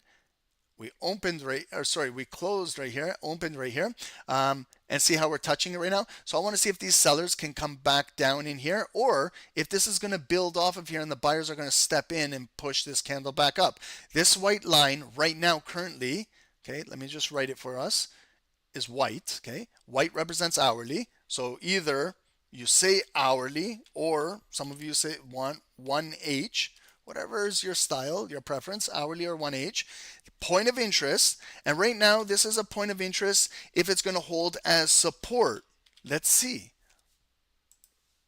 Okay, is this red candle has 31 minutes still to go, but it's trading right at this critical point of interest level. Are the buyers going to hold this? Are the sellers in the next 31 minutes going to close it below here? Then we're going to maybe come back in the green box. It's going to build off of here. Then we're going to maybe close up above here this afternoon and we fill these wicks. Or are we just going to trade in this box this afternoon? Okay, so that's the hourly consolidation.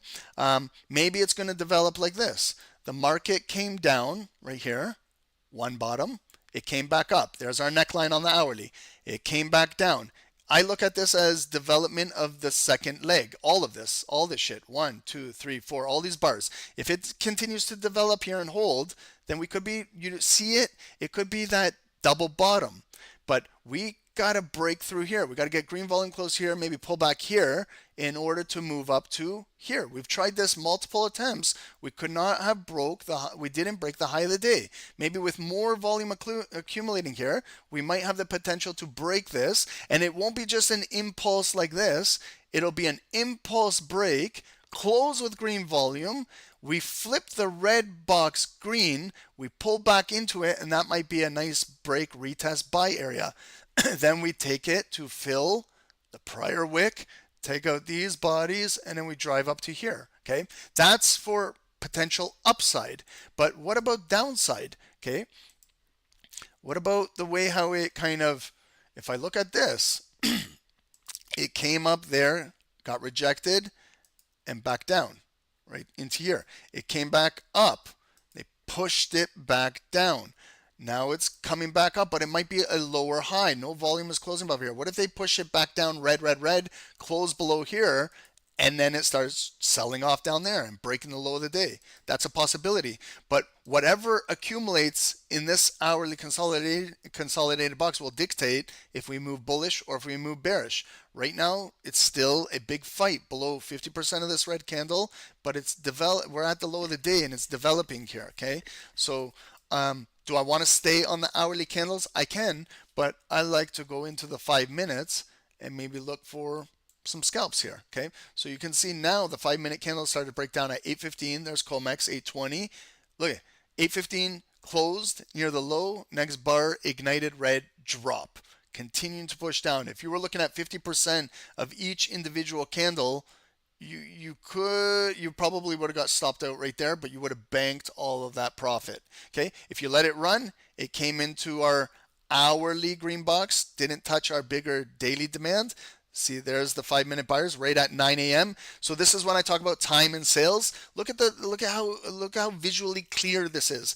At 8:20 Comex market open, they redistributed all the volume right down to 8:55, and then 9 a.m. Wall Street opens up and they bring it right back up when to 9:20, 9:25, then we get 9:30. Here's Wall Street trading in here, consolidating, come back down, go back up. Now you see how we're trading here at that hourly 1H point of interest support. Here are 5 minute candles. If I'm trading the fives, okay, 5 minute candles make structure. Let me just get rid of this hourly consolidated box and look at the 5 minute structure right here. Okay, do we not see resistance right here? Was that not red on the 5 minutes? You guys tell me. Okay, I can do this. You guys tell me. This, if I look, just look now after the fact, this already happened. Okay, so we can now look at already what happened and bring this into the future. Okay, I can see now at 9:40, it tried green, green, green, they pushed it back down. 9:45, tried green, green, green, they pushed it back down. They tried 9:50, green, green, green, they pushed it back down. They tried one more time back down. It came up again, green, green, green, right into this red box. They pushed it back down. Now, if you brought it into the future, you would have seen again, it came up to that daily point of interest 50%, and they pushed it down. Came up again, pushed it down. Don't stop with this. Now bring it into the future. You see now how the red volume is below this zone right now. Okay, if I really, really want to now consolidate the 5 minutes, I see we're below this red box and we're trading right at the hourly point of interest of support. Okay, if I don't want to trade this garbage on the 5 minutes, I wait. Okay, what could happen in the next little bit? Yeah, we could just continue trading inside this box for a little bit, okay, and continue to accumulate. It could potentially close above here, retest this, and break out up to there. Okay, take out these highs, or we could continue to close below here and drop down in here. But we have to be careful down here, because every time it's coming down here, it's picking up a lot of buyers. Every time it comes down here, it's picking up a lot of buyers. It might just come down here, and again, pick up buyers and go back up. So if I'm taking that sell from here down to the green box, I measure it so I know exactly. If I take the sell From there to come down, that's about 25 pips. Maybe to come in there, it's 30 pips. That's where maybe if I take that, I take my stop loss to break even. If it goes down there 25, 30 pips, I'm going to possibly close the entire trade out because it's coming into a big demand area where it could just turn around, go right back up. Or if I'm up 20, 25, 30 pips, I'm going to probably scale out 70, 80%, pocket that money, leave the remaining 20, 25% running with a break even. If it wants to break through here, I'll continue to maybe bank a little bit more, but I've got to respect this green box. The only way how I won't respect this green box anymore, if the sellers manage to go right, red candles come right through here, take out this low, take out that low, and close it below here, so that if that happens, I flip this entire green box red. Then if it comes back up green, then it's red resistance, supply, they offers, they absorb them, and then the sellers are pushing it down into the bigger daily demand area. And we'll see if this big box holds, okay? So you just got to know what to look for in the markets and know where you're at in the markets. Are you near the high of the day? Are you near the low of the day? You can see there's the low of the day right in there. So if we come into here, you got to understand there might be buyers waiting at that low of the day to buy it all back up. Okay, so gold is just consolidating in here. This is a perfect time for me to bring in Bradley, Agent Smith, in our group. I'll have a little bit of a conversation. I don't know how much time Bradley has, but if he can give us 10, 15 minutes of his time, or if he's available for a little more, hey, if Bradley wants to talk the entire call with me, it's up to him. Okay. So guys, if you don't mind, I'm just going to introduce a sniper in our group. Bradley, I'm just going to, if you can unmute your mic and allow me to drink some coffee. All right. Yeah, go ahead and take a swig. Bradley, how are you? Oh, I'm recovering little by little. I had a car wreck and was rear-ended. That's why I speak funny, as it got a brain injury. Oh, wow. I didn't know this. But it hasn't stopped me from trading. Yeah, we've got a couple individuals who had some brain surgeries, and they're doing amazing in their trading. I know a couple individuals in the group, but I'm glad you're okay. Okay. Yeah. Number one, God is looking out for you, Bradley. And I want to say, in a way, it's I believe in God, and it's a blessing in disguise because I'm very aware I'm limited.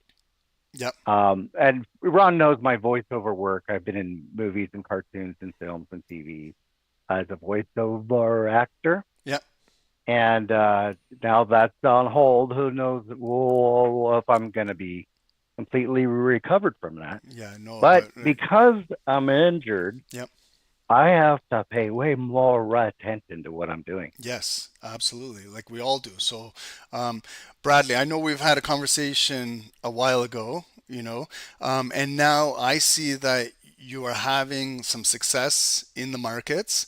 Do you care to share with us, like, what did you change? What was it that that made you realize your mistakes that you were making in the past, and now I see you're passing prop firm accounts, you're getting payouts. How many, and let's just talk, how many prop firms do you have on the go right now? I work with 3. Yep. I work with Apex mainly because I got a 90% off deal. Mm-hmm. So even when you get funded, it's 80% for life, or $80 for life on a $250,000 account.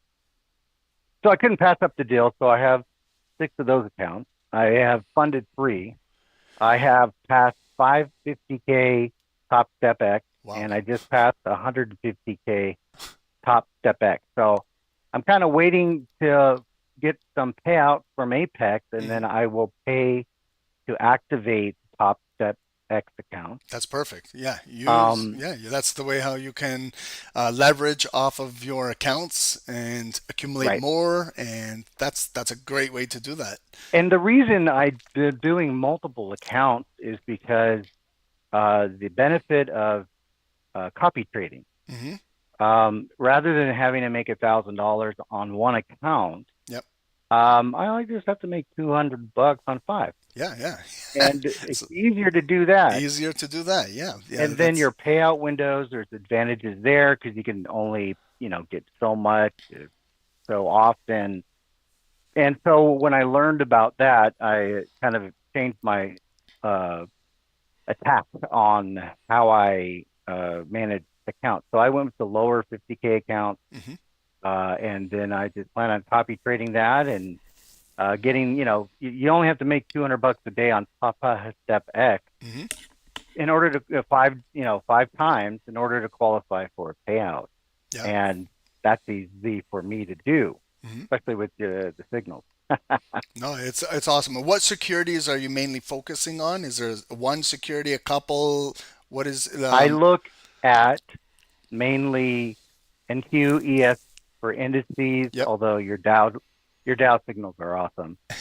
And then, of course, gold and oil. Okay, I think, but primarily it's going to be, recently it's going to be NASDAQ. Good for you. So yeah, and then you're showing focus on them. Is there a specific style strategy that you lean more towards, or walk me through, Bradley, like your routine, like what you get started a day. What sessions are you trading? Like how do you get started with your day? Is it more, are you looking at London, or you're sleeping at that time, or you're getting up for New York or post New York or Tokyo? Like tell me your specific session. Walk me through your routine. You have your cup of coffee, and then do you do any analysis, or do you have your charts already done on the weekend and you're ready? Like for today, this morning. Yeah. Walk me through. I'll make it quick. Take your time. Pretty simple. Yep. I analyzed the Asian session from 1930 to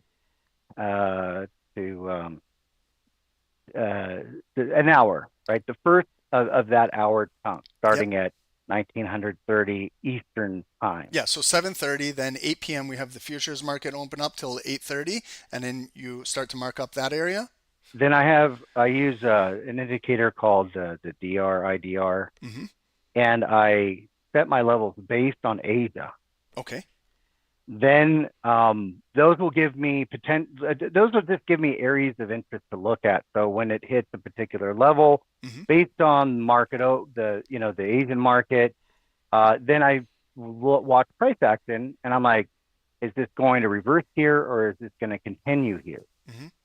And once those levels are set, they're set for the whole session. And then depending on price action, I rarely take a trade in a session because of the low volatility and whatnot. So I might take a peek at London, but primarily it's going to be New York. I also developed my own indicator. Yep. I wrote it. I'm a coder, but I'm new to PineScript. And I've been incorporating the COMEX Open. Okay. And I will look at previous days COMEX Open. Yep. And then when there's a new open, that's at 8:20. I have it set to 8:20.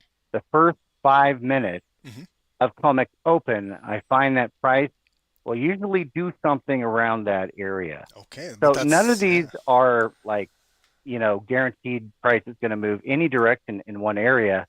They're simple areas of interest that I expect price to typically do something in that area. And then reading the candles on a 5-minute chart, it kind of gives me a tip off like, okay, now, and I set my alarms. Hey, if it hits this level or this level, then I want to be alerted so I can kind of take a look at it. That's awesome. So I love that you're integrating something and you're sticking to it on a daily basis. So if you're marking up like that COMEX Open, but you're doing it consistently every single day, and then maybe you're starting to see some type of patterns happening there, or you're starting to pick up on some clues. See, that's what I want to tell everybody all about trading. It's all individualistic, like the way how I don't do that. So this is something unique to Bradley. This is something that he figured out, and you're starting to see if it's working more on a consistent basis. Then you develop a plan around that, but you kind of optimize it. You back test this. You don't just do it for one COMEX market open and think it's going to happen like that every single day. Maybe look at this. Are you seeing something after 1 week, 2 weeks, maybe a month? Maybe you're starting to now say, oh, okay, now I see it does this on the COMEX market. Next day it tries to hit it or gets rejected, or it's a fake out up there, or just Right. you're going to start to learn more and more. That's why this is a prime example why I always say figure out one security you're comfortable trading, whatever it is, and get to know the behavior of that security. As if I always say to everyone, it's your spouse, it's your children. Like, I know my kids' personality. I know my daughter, I know my son, I know my wife's personality. I've been with them for a long time. I know how they are every day.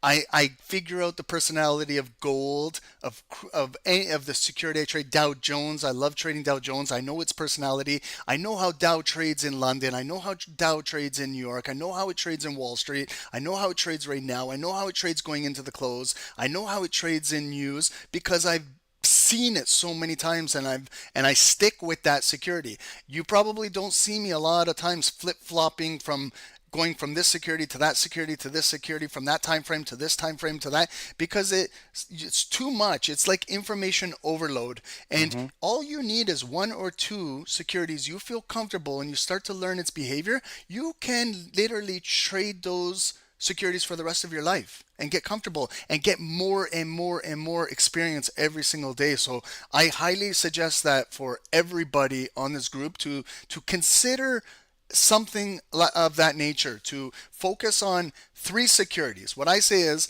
always have one precious metal or commodity that you can go to if tension around the world geopolitically is increasing. For example, gold, silver, or crude oil. Make sure you're comfortable trading one of those securities and you know its behavior. Always have one US index. S&P is the big daddy. Okay, that's the Fortune 500. And then if you like tech, go with Nasdaq. If you like banks, like I do, finance, industrials, I go with Dow Jones. Or if you like mid caps, the Russell 2000 is there. So there's 4 good US index that you can choose. Get familiar with one of those. Everyone has their own personal preference. Maybe it's tech, go with Nasdaq.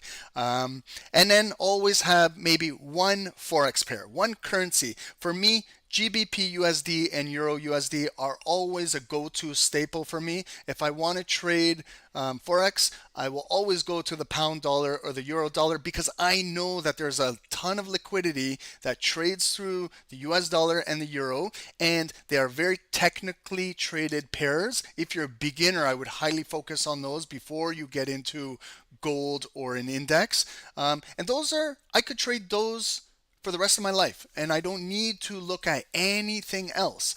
But as you get more and more and more comfortable with what you're trading, then start introducing, if you want, other securities. Like if I'm trading Tokyo, maybe I want to look at the yen, USD, JPY, and focus on that because the time and sales, there's maybe Japanese news happening at that time. So Bradley, fantastic. A couple of things I'm doing is I have trading buddies. Sorry, what is that? And trading buddies. Trading buddy. It's a private group of just a few people. And we discuss our thoughts on, particular instruments, our ideas, and we share frequently. We've sent hundreds of messages to each other throughout the trading day, before the trading day. We're kind of like a backup alert system. Hey, check it out. It's approaching this level. And it kind of like, I have a special message tone to alert me that this particular, private group that I'm in, it's not paid. We're just friends. And, we work together to smash these markets. Yeah, it's great when you got a good team. I'm gonna start to do that with the lifetimers in this group. That's why I was asking if Sunday morning works for you guys. Then we can be kind of like there's a private community in there. It's more smaller. We don't have a ton of lifetime members, but I can really get to know you guys. Dave can get to know you guys. You can get to know me a little bit more. We can bounce ideas off each other, and just continue to grow that group. You guys in the lifetime can give me ideas of upcoming webinars. You guys can maybe help grow the YouTube channel with me and offer everyone. But I like to get a lot of good information from you guys as well. Because we do a lot for everybody here. We do a lot for YouTube. We do a lot for all of our members. But also I want to give you the lifetimers who have invested in us. Okay, number one. So you guys have invested in Dave and I in SST. So I gotta have one day specifically for you guys. I know everyone will say, "Oh, Ron, you're being mean. Why are you not including me?" But look, these guys have invested in us, and we got to show our appreciation to them. So whatever I can do to help them. As long as SST lifetime I'm here. I might be 60, 70, 80, 90 years old in that group with you guys, but you'll see me in a wheelchair probably helping you guys out. But we got to do something. So and it's the winter months coming up, so it's going to get cold over here in Canada, so I don't think I'll be doing a lot on Sunday except for shoveling the driveway. So I'll dedicate a lot of time to you guys. To add to the routine, so Saturdays and Sundays, or the group gets together, kind of a standing appointment, and we back test together. One guy will, I have a Zoom account, and then one person, typically the one that's really leading on the market, will share their screen, and we will watch live back testing based on kind of like our strategy. And then we'll, stop and we'll go, hey, wait. Why did you enter there? I never would have entered there. Look at this and this and this and this. Yeah. And then, the mentor, if you will kind of go, well, did you look at this? Yep. And you're like, oh my goodness, I never saw that. Yeah, you missed it. Wow. It's good. It's also good to get other perspective. Tight? Like I would never put a stop that tight in the explain. Yep. Well, look at the candle, look at the price action. Yep. This is why prices are going to go any lower. Yeah. Right. Yeah. No, that's awesome, Bradley. I'm super excited. I remember the first day when you signed up here. I remember back in the day and the conversation we had and where you are now and everything that you've overcome. I'm extremely proud of you over here. Thank you.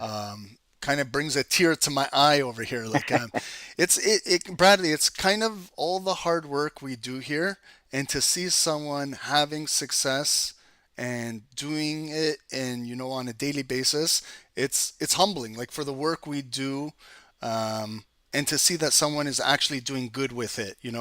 I was set out to help one person, just to help one person. If one person could change their perspective of trading and SST could help with that, that's it. We've done our job. One person. I never thought it would be 5 people, 10 people, 20 people, 100 people. I never thought that day would come. But hopefully we can get more, That's the thing that we like to do. Pay it forward.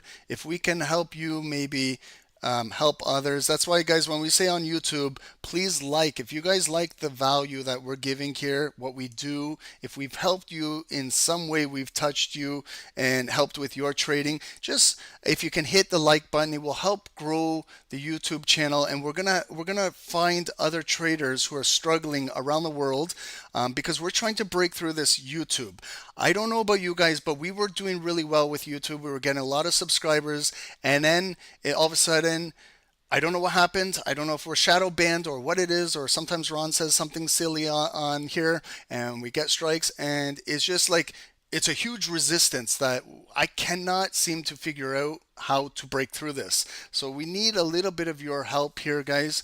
The only way we found you guys is because other individuals were liking the stream. So I have a goal. Got to get this to 100,000. I promised my son that. So I will do everything in my power to get this to 100,000. I don't care if I have to get 1 subscriber per call and it takes me 10 years, but I will get it there. I promise my son. I don't break promises. My little sister just posted a video about her fiance ditched on the wedding day 1 week before. And it went viral. It's already like 1.1 million views. Oh my God. Yeah.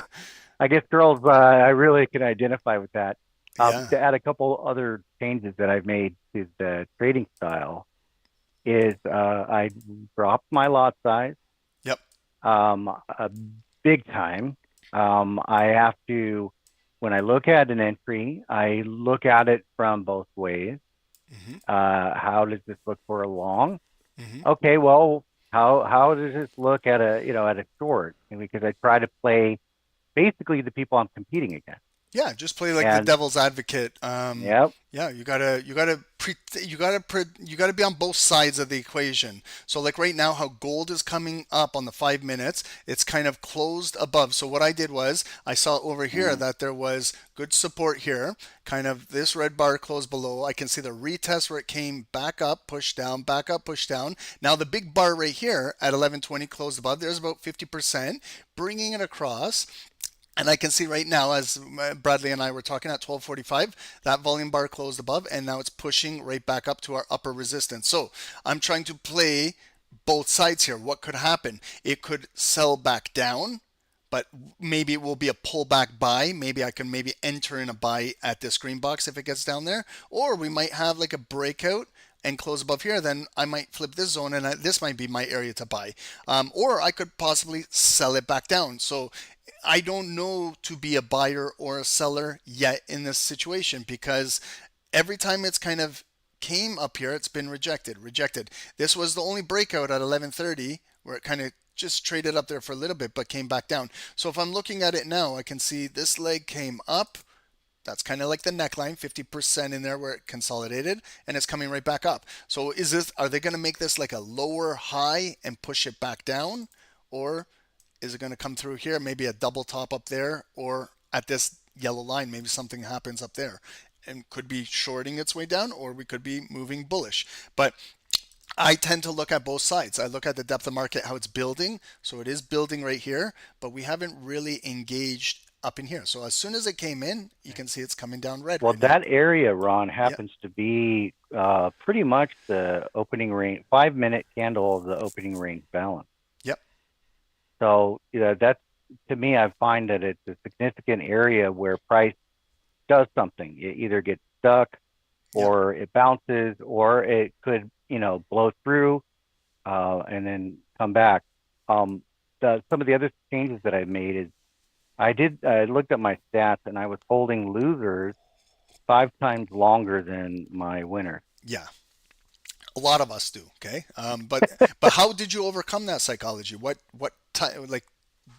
changed the? I'm not perfect at it. Like Nobody is. Okay. I want to understand. Nobody's perfect at trading. Nobody is.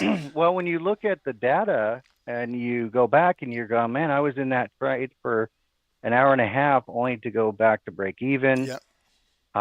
And then had I held this trade for, I'll hold trades for 2 or 4 hours now.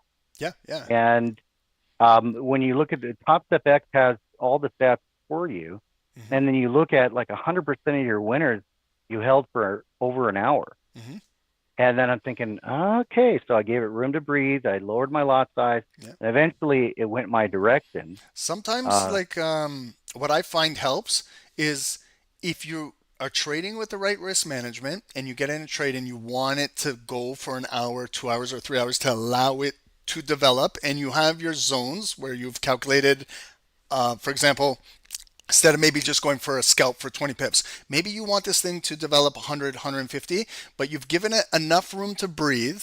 Maybe when you execute the trade, you've inputted your stop loss, you've already calculated it. So if you get stopped out, it's not the end of the world. Your account's not going to be blown, but you can maybe walk away from the computer, because I guarantee you guys, if we're watching every single candle, then when we go up 20, 30, 40 pips, our psychology is going to tell us, let's take out, because we're in the moment. We're right there. We're watching it. But if I was to take a trade and I really want it to go for those 150, 200 pips, and I've given it enough room to breathe and a stop loss, then I can walk away from my computer. The trade is going to play out regardless. It's either going to hit a TP or it's going to hit my stop loss, but I can walk away from the computer and come back and look at it at an hour, 2 hours, 3 hours later. And a lot of times it does go to the TP, but I'm not sitting there watching it candle by candle.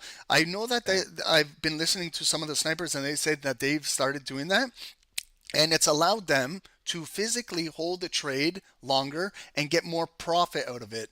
I don't know. That's just what I'm hearing from other traders.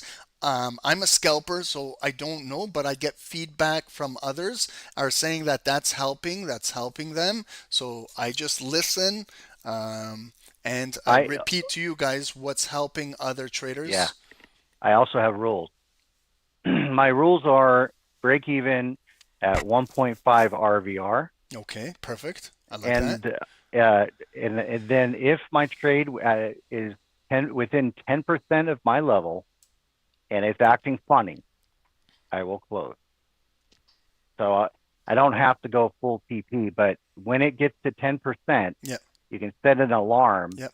And if it's starting to get stuck, because how many of us, it was just 2 ticks away Yep. from hitting the full TP, Yep. and we Yep. hold, Yeah. and either we're at break even, which would be my case, Yeah.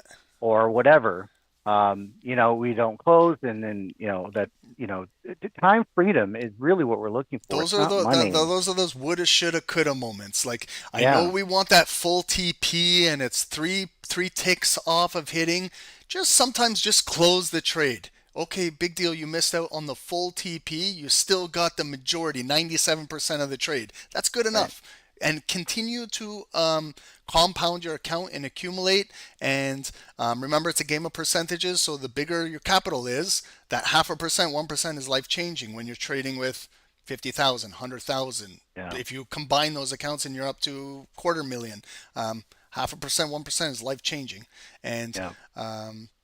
okay, so what I'm doing is, really quickly, is that bar kind of closed above. So this big red box that was formerly like kind of resistance here, I'm just going to flip it green, guys. And I want to see if gold will continue to build now with this green box.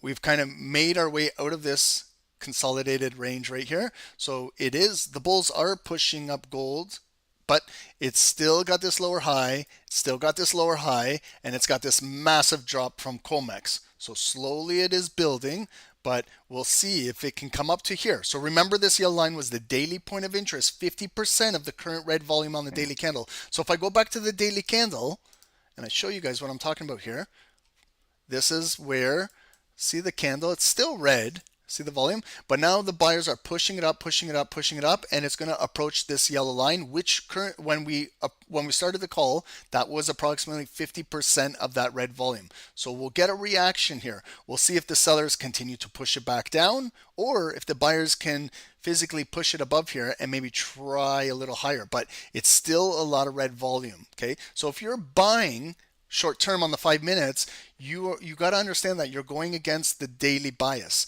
You're counter trading. So sometimes you might have to go to a break even if you're in a buy, maybe scale out a little bit as we approach this yellow line, or maybe a little bit of a breakout up here, because this is where they could possibly slam it right back down.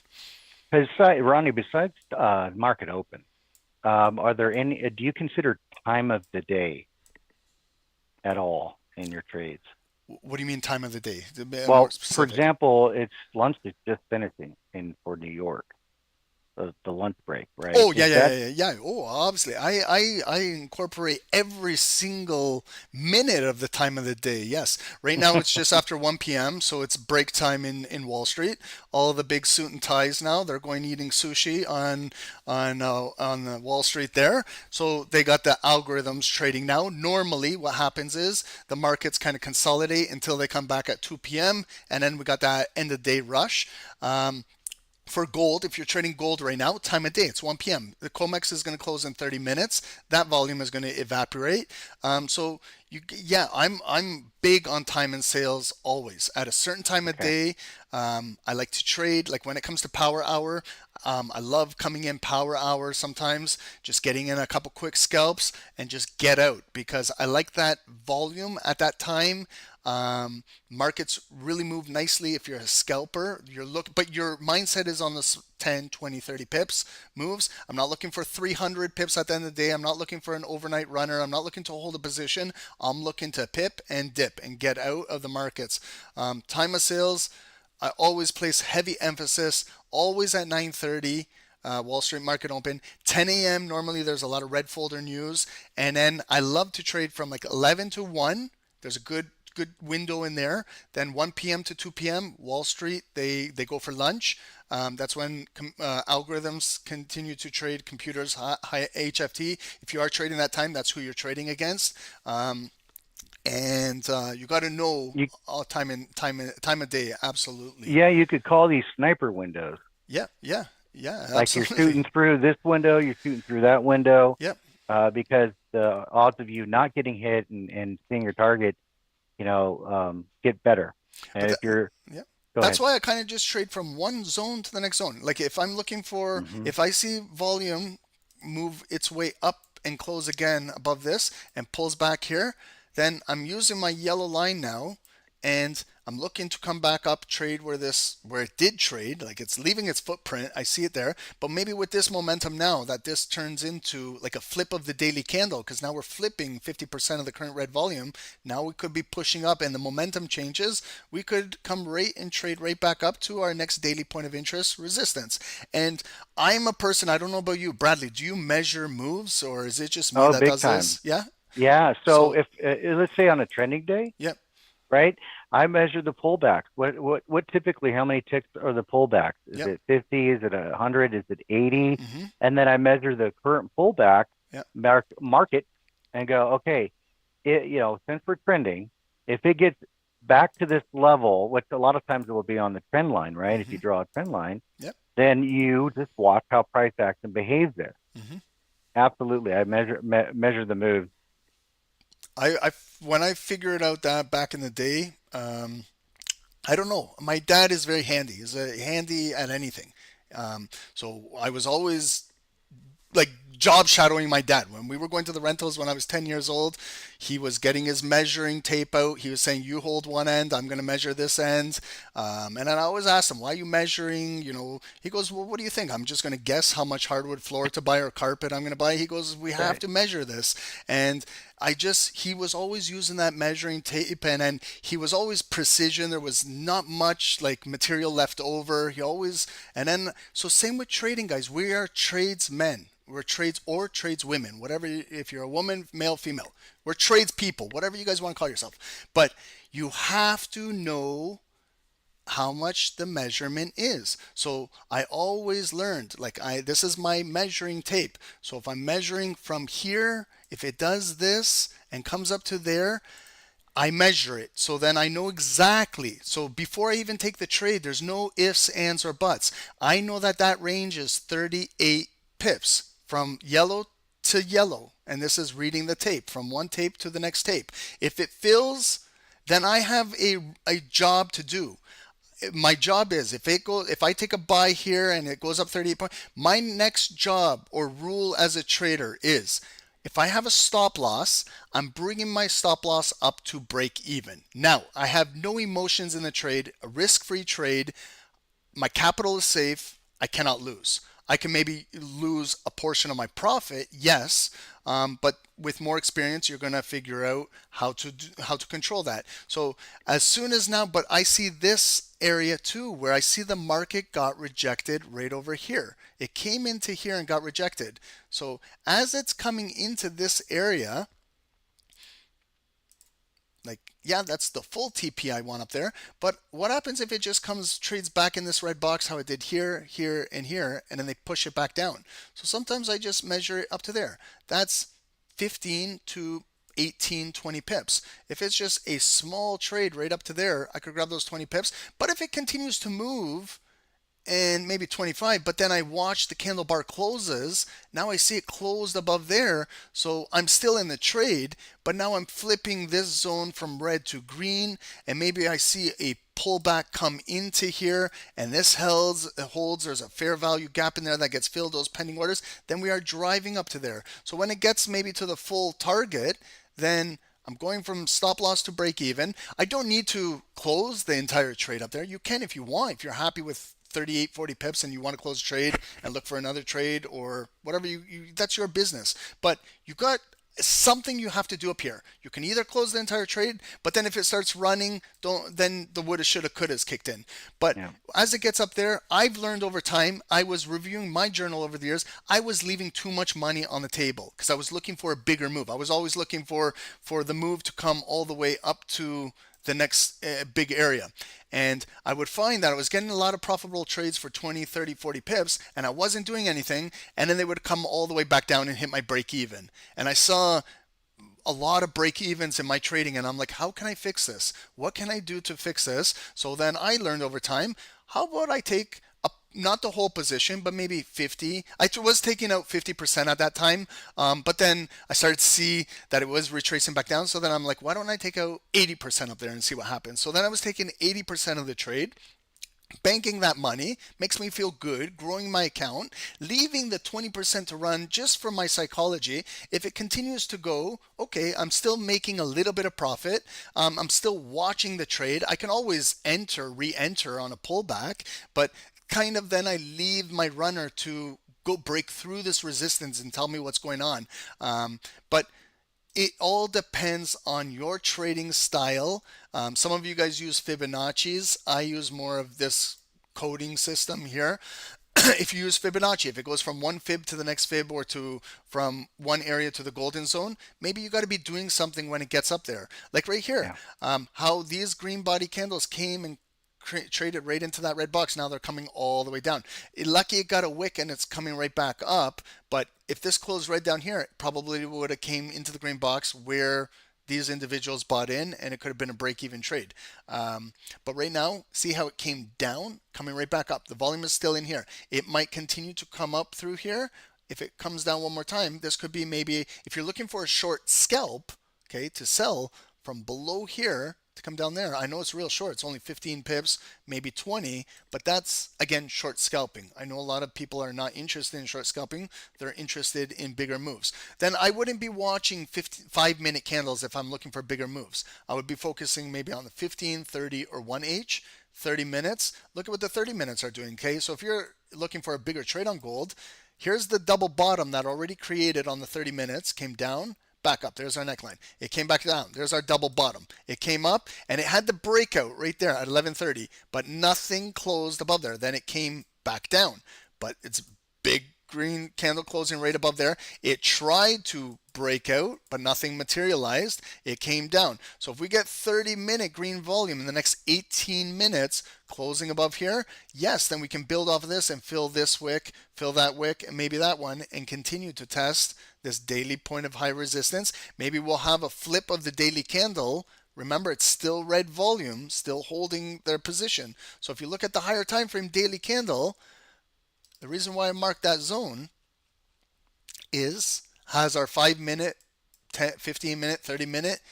Has it done anything up here? It slowly came up there, but you see how it's still holding. The red volume is still pushing down. Okay, so it's still representing red volume. It's still holding. That would be maybe where a point of interest, where the point of control, the momentum could possibly flip, but it's not there yet. It tried. I'm trying to show you on the 5 minutes how it tried to get up there, but there's a level it cannot get above right now. Well, and Ronnie, I want to point out that at that level, if you mark up the high and low of the first 5-minute candle of COMEX open, you're going to find that it's actually being rejected off the bottom of that candle. The first 5-minute candle of COMEX right here. Yep. Look at the bottom of that candle. There it is. Look at it's being. So that's why I mark up the opening of COMEX and the high and the low of the candle. But what I do too, I also look a little bit more to the left, Bradley, and what I look at is I see these bodies right here. So I kind of have a zone right there. I'm just going to make it a neutral zone just to show you guys it's neutral. Well, it would be support, but I would just want to show you guys. And if I bring that, I just want to show you guys how COMEX plays out. Here's what Bradley's talking about. 820 opened, ignited red short wick. There's the pop. It broke this area of 5-minute support. It came all the way down, traded here. So if I had a green box, which I normally do, Bradley, you know, I have a green box right there. Okay, and I bring it all the way into the future. You guys should know that I do this. And there's the confirmation that COMEX full red big body candle closed below with a short wick. So right away I flip the zone red. If you did this fast enough, then you would see that the continuation candle opened, ignited red, barely even came up and broke the wick and continued drop. If you're marking now, like each one of those successive candles, if you marked 50% of that first 5 minutes right there. If you bring it down to that next candle, 50% is right there. Next candle open, ignited right again. Did it come up and retest? Nothing. No, it kept pushing down, close below critical level. Bring it, look at 50% right there. Close right near the low. Look, no wick. There's your ignited pop and drop. And then if you finally put 50% right there, like maybe you had a trailing stop, this green candle got you. It came up, up, up, and right there. If you had a trailing stop, you would have got stopped out. But if you took a trade like right here, and that's banked pips, and you could have trailed it down there. That's 55 pips. There's nothing wrong with that trade just because you got stopped out. But what happens if you didn't do anything? It came down there, and then look how it came all the way right back up to look what happened here. It closed above there, and it tried. That was probably the fake out, but it came into 50% of this candle. And there's also a zone right here too. That's why I have a lot of these zones on my chart. Right here, there was resistance. It turned to demand with that big body candle. But then, same box was the resistance of this. And then look at where that candle traded right into. Came right into there and rejected back down. But I posted my trades on that gold if you want to click on it. Oh, yeah. Yeah, you'll see that I got it both ways. Oh, it went on another screen I'm sharing over here. Zoom. Okay. I posted in Zoom. Okay. Oh, okay. Yeah, it's in there in Zoom for you guys. Yeah, but good awareness, Bradley. Like, I love how you're concentrating on COMEX. If you're trading gold, and then I love how you're bringing your analysis into the future, and then you see how it plays out throughout the day. Now, this is what's good about having a trading buddy, especially if it's Ron. I didn't notice what he marked up and how it actually coincided with the ORB, the opening range balance of the first 5-minute candle. Yep. That was another confluence that I missed. Yep. A lot of traders do ORB on Wall Street market open and again, you can do whatever time frame you want. You can go ORB on the 1 minute, 5 minute, 15 minute.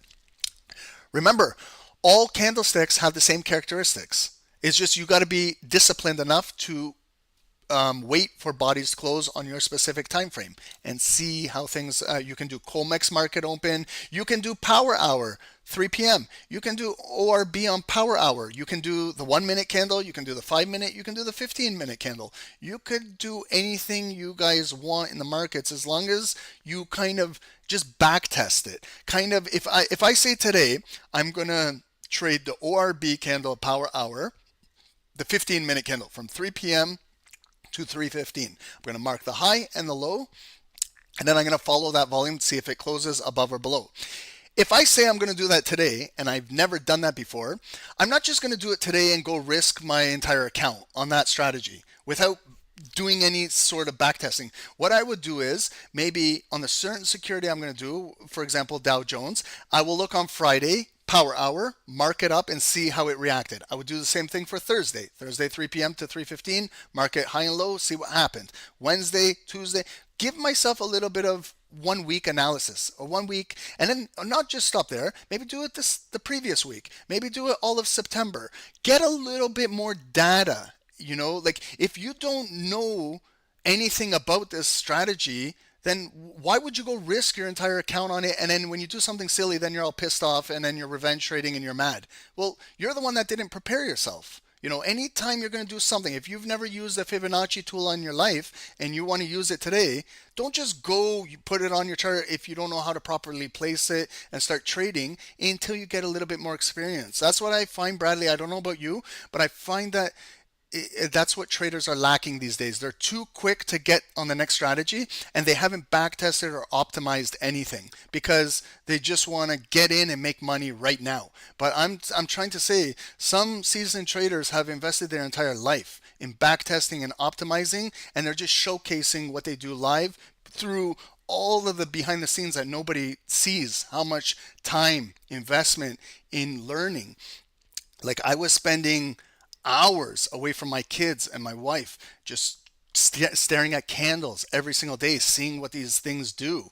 I don't talk too much about that, but you guys got to spend some time just watching the markets and not trading. I think if you take a trade, you're too busy looking at your profit loss and you're taking your eyes off of what's the most important thing. Where are these bodies closing? What's going on? Are they hitting the COMEX market low? Are they hitting the COMEX market high? These things that we don't look at because all we're doing is staring at our profit loss, whether we're in profit or we're in drawdown.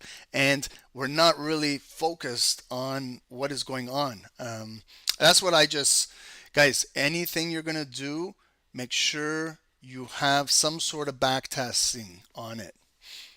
Weekends, that's what weekends are for, okay? Guys, in Zoom, do you guys have any questions for Bradley? Do you guys have any questions for him?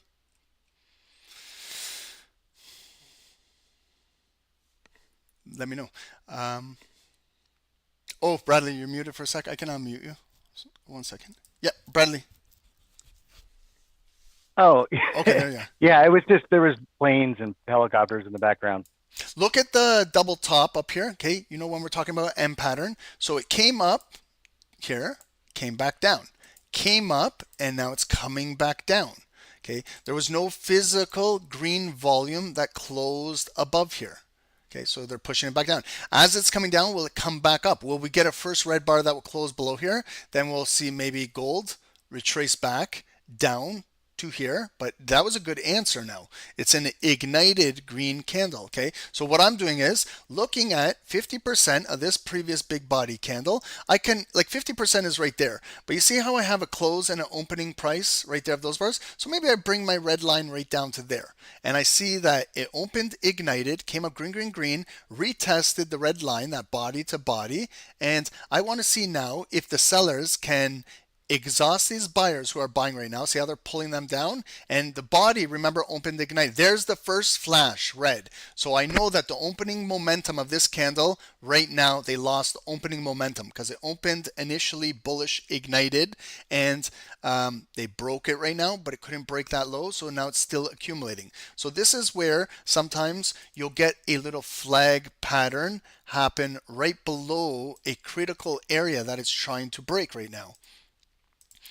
And this could be the development of the bearish flag that could come all the way back down to this green box. Okay, so it is coming back up, pushing it right back down. Let's see down here. Will we get some red volume close below here? Will it turn again into that shooting star where they'll push it down? I look at the time on the candle. There's 3 minutes and 30 seconds. Still a lot of time on this 5-minute candle. The buyers could bring it all the way back up and close it above here and try for this. But right now I'm watching because this was the first red candle that closed below this zone, and this is the retest candle. So it is retesting. Every time it comes up, they're pushing it down. But every time it comes down here, the buyers are there buying it up again. So sometimes you got to be, see how it's coming down now? So it's showing me that the seller, if I'm taking this for a quick scalp, it could just be to come down to this line to maybe the green box. So I always measure it. If I'm looking to take this sell, okay, I probably won't get out there at 5-6 pips. I'm going to take it into the green box, maybe 50% of the green box. That would be about 10 to 15 pip move in here. Okay, so this is now a shooting star candle coming down. This is sometimes there's a time and place when to take an impulse candle. It's all the development leading up to this. If you do not feel comfortable taking this impulse, then I know it sucks. We have to wait for the full body to close in the next 2 minutes and 20 seconds. And then some of you guys are going to say, well, Ron, I will miss out on the trade. If that happens, that happens. That's trading. But what we got to do then is mark where this thing can close. And if it pulls back up, we got to kind of find the area where we can continue to sell it down on the retest. Okay, so you see how it's coming down? But I want to show you, see how it opened green, green, green? It came up to right there, body, body, the red line. They rejected it. How many times? 3 times it tried to break here, but then it came up green, but then they brought it right back down, came back up green, they brought it right back down, came back up green, then finally it was a shooting star candle, and there it is. So if you took the sell there, it came right down to the green box. Like I said, 10 to 14, 15 pips, that could be a one scalp. That's it. If you're just looking to scalp single bars, that's what scalping is. Scalping is not taking a trade and holding it for 4 hours. Scalping is maybe an individual bar, just to fill from here down to there. And that's it. That could be the entire trade. I know it's hard to believe for some traders to scalp just one candle, but that's sometimes how it is. If you want to continue to hold this trade, and if you had a stop loss, maybe bring your stop to break even. Worst case scenario is you just give away your profit. But if this bar closes in the next 1 minute, it might close. We look exactly, this is a big bar. Where's 50% of this candle? Okay, here's my red cut line. I'm ready to cut this thing because if it pulls back, might trade up to the red cut line and continue pushing down and break this entire demand and drop down to this hourly point of interest right here. But you see how it came counter traded right back up to this zone and then just pushing right back down. Bradley, question for you. Eddie wants to know, do you use volume bars I in the kind of pick replied. Yeah, I kind of replied. Oh, there. sorry, I didn't see that. Yeah, it's more of kind of like a comfort because these volume bars I look at let me know what is active and passive volume. Mm-hmm. So that's what you see on the screenshot that I shared. There was something about daily goal percent. No, I don't use. I don't trade my P&L. I don't have profit goals. The only time that I will trade my P&L is if I'm, X amount of dollars away from passing a funded account. Mm-hmm. Then I will. But typically, the adjustment that I like to make is when you're trying to pass a prop firm, I realize that I have never lost 10 trades in a row, ever. I have lost maybe 3 or 5, Yep. but I've never lost 10. Yeah, it's hard to do math. that. If you are patient and you're disciplined and you got good risk management, it's rare to lose 10 trades in a row. And Yeah. unless you're revenge trading, but I don't know. If you take a trade and you get stopped out, there should be a moment of review of that trade. A lot of, I'm going to say, beginner traders or struggling traders, they fail to review and then they're right back in the next trade. And then they take a second loss. Then they're not reviewing any of those losses, and then they're right back in their third trade. And you're just making matters worse. You're compounding the problem. And then you're trading on emotions. When you take 1 trade, 2 trades, 3 trades at a loss, now you're probably getting pissed off. And when you get pissed off, you're going to try and get all your money that you lost back, and then you're going to over leverage. You're going to up your lot size to try and recover, and you're creating a disaster. Guys, look at that. So you see how that red bar came into the green box once, again, in there, and now it's coming right back up. So that's why I say sometimes, guys, if you are a 1 bar scalper, there's nothing wrong with taking out the full position when it comes down to the next zone. Just lock in that. Some scalpers, as your capital grows, they trade with a standard lot size, for example. This is after years of experience and practice. So a trade for 10 to 15 pips could be 100 to 150 US dollars in the matter of minutes. That could be someone's daily wage. If you understand and appreciate the value of money, someone might need to work 8 hours a day to make $100 and $150 US, where a scalper can make that in a couple minutes. You got to appreciate not just scalping or candle, you got to appreciate the value of money. If I've worked hard construction jobs. I've worked in cement with my dad. My dad had me at 14, 15 years old. He was waking me up at 4:30 in the morning while I was on summer break, and I'm trying to sleep like normal kids. My dad would wake me up and take me to the cement factory with him. He taught me hard labor. He said, do you want to do this the rest of your life, or do you want to go to university? The choice is yours. So I know how hard my father worked and how hard I worked for $100. And see what happens there? If you don't do anything, at least maybe you had your break even, because if you didn't, you see this big body green candle, look at where it came out of. The green box. So I told you, we just filled a little bit of the zone back down here, but the shorts covered their position in an area of demand, and now the buyers who are pending, waiting here patiently to load up, they're in there. So now this could come back up and close above here, and we could be taking out this move. But this is all patience and discipline, guys. It took me years to realize that. Yeah. I don't know how to, Brad, am I explaining it wrong? Like, like how else can I go about to explain these concepts? Well, I think you've been very, very clear for the years that I've been with you. But what happens is if the member will just start to back test, Yep. and with TradingView or whatever, they're going to find they don't have to be patient. They can speed up the candle action, right?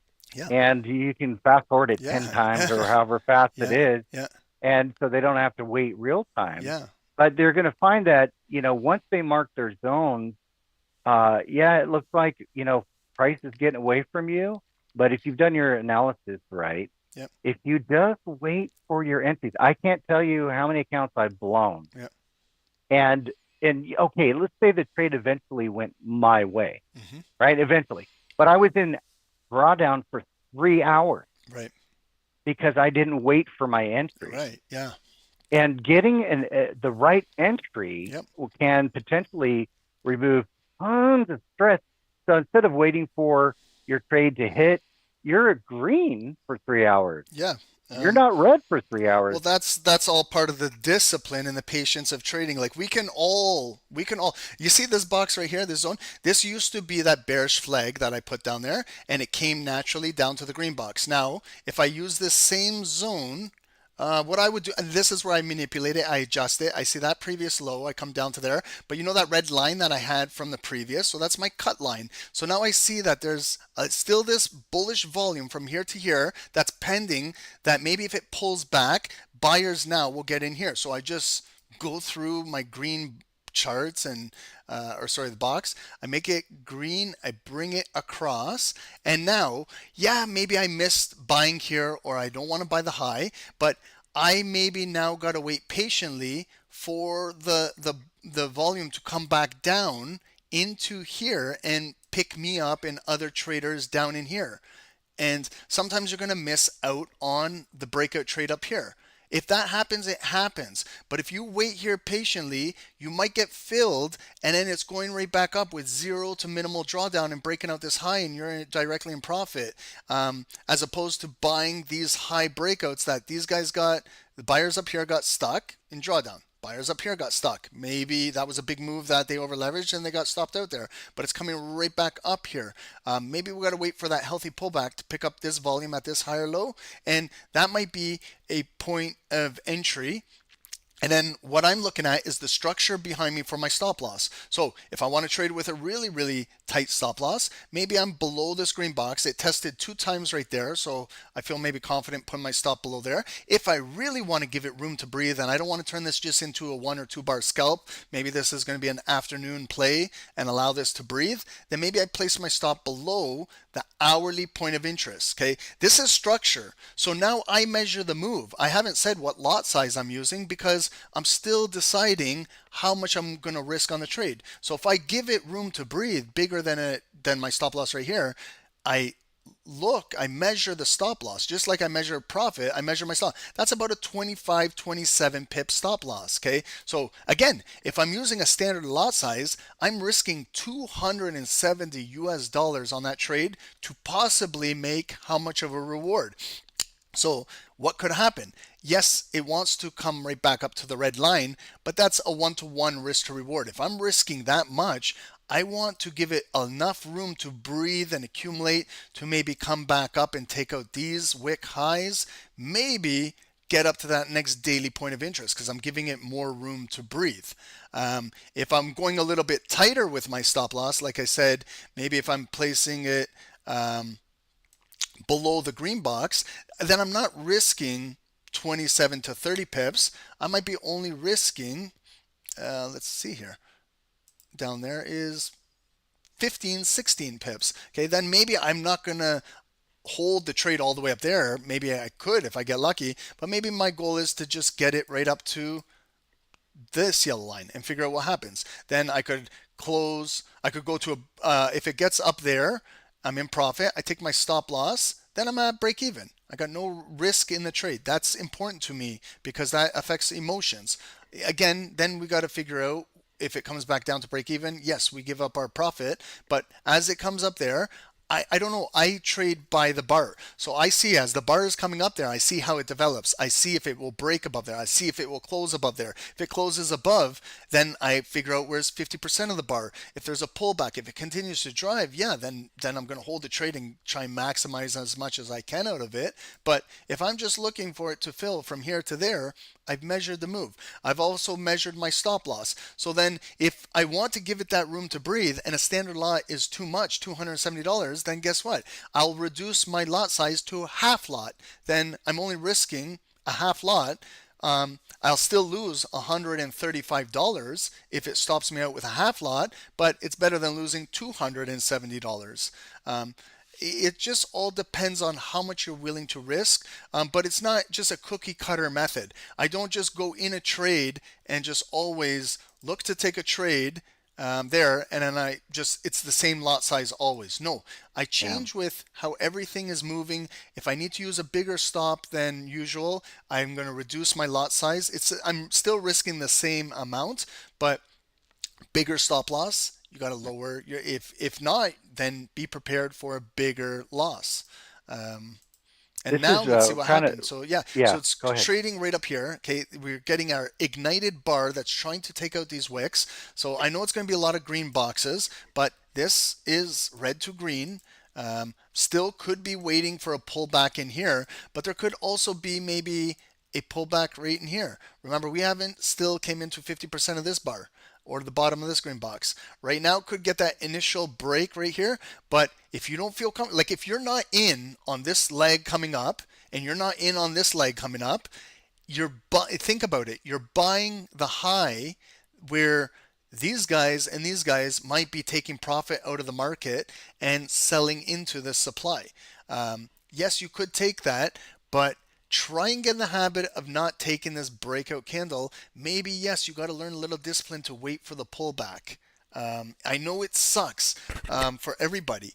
It's the hardest thing in trading is how to teach yourself to not buy this candle and wait patiently for the next pullback in here or maybe in there. I know it's very difficult, but what I do is my psychology is always telling me there's pending orders waiting here. Okay, they're waiting. It's not just me that wants to buy this pullback. There's a lot of institutions want to buy in here, so they're waiting as well. Why can't I flip my brain to say I'm waiting in here to buy as well, or I'm gonna wait to buy right here? So just think about it. If I was to buy this candle right now, okay, and like normally it pulls back, and then think about it. If I bought that high right there and it comes down there, I'm in 10 pips of drawdown, okay? And then where I could have waited to buy in there and buy where I would have been in 10 pips of drawdown. Or I could wait in here. If I bought that high and it comes all the way, retraces back here, I would be in 20 pips of drawdown where I could wait down there and I'm buying and I'm in zero drawdown. Maybe then I'm giving my 20 pips down here and then it's going directly back up to there. You might clean up your trading. You might clean up how much you're in drawdown. Like you were saying earlier, Bradley, you were taking trades and you were holding for 2-3 hours in drawdown, but then you started to get more disciplined on your entries and then you were having minimal drawdown going into 2-3 hours of profit.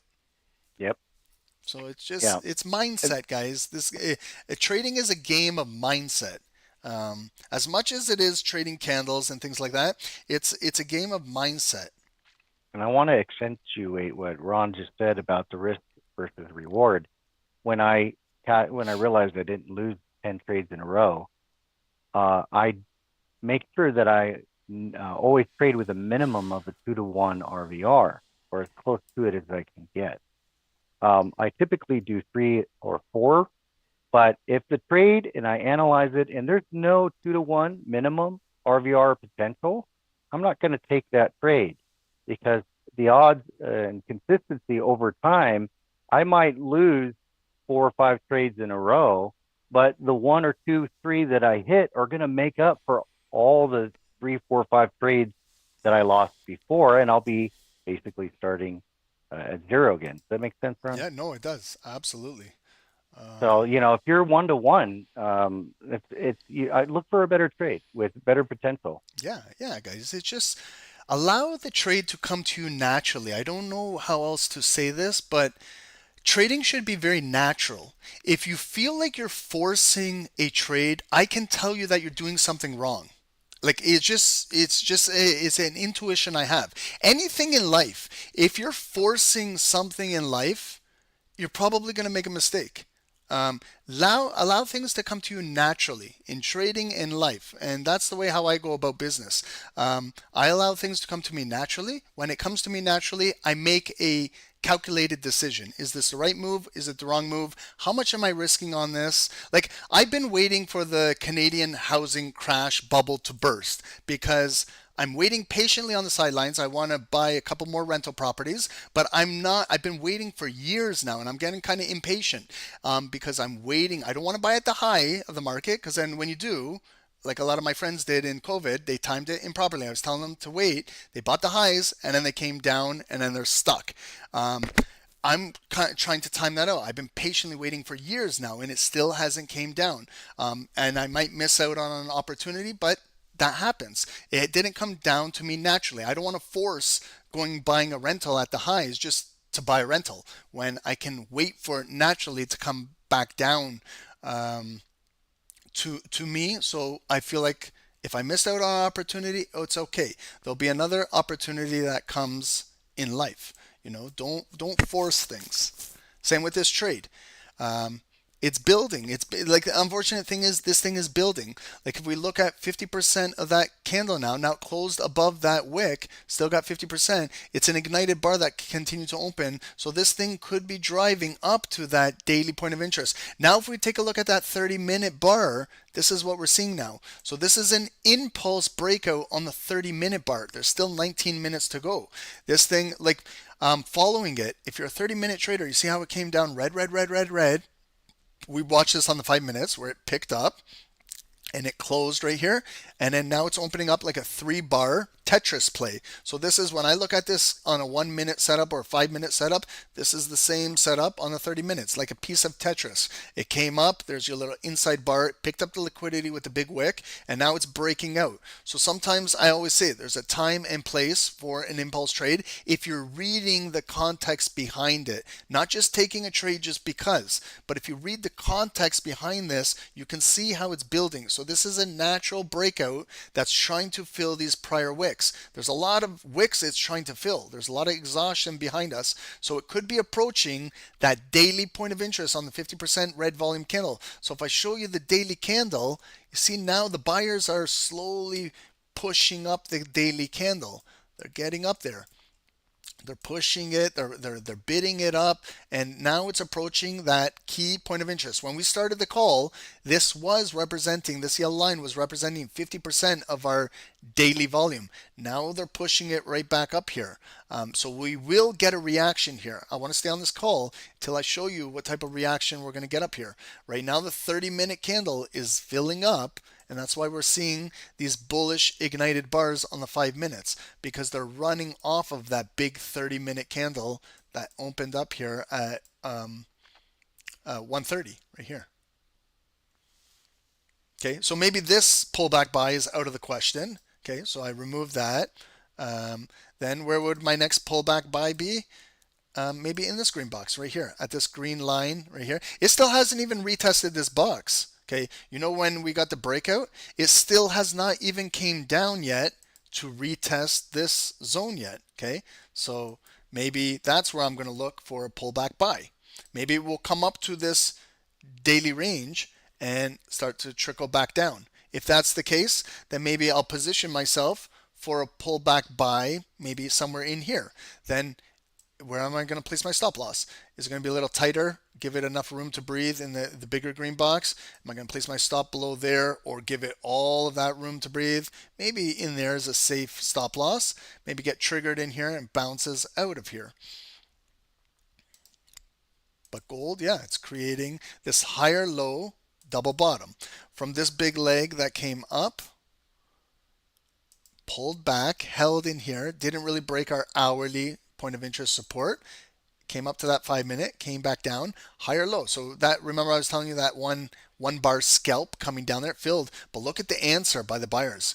Big solid answer breaking through here. So this is the natural like double bottom breakout of the neckline. But let's see if it can get up to that yellow line. Right now there is a little bit of resistance. Will they push it down? Can we maybe buy inside this green box? We buy the pullback buy. Okay, and then I would feel more comfortable buying a pullback than buying the high.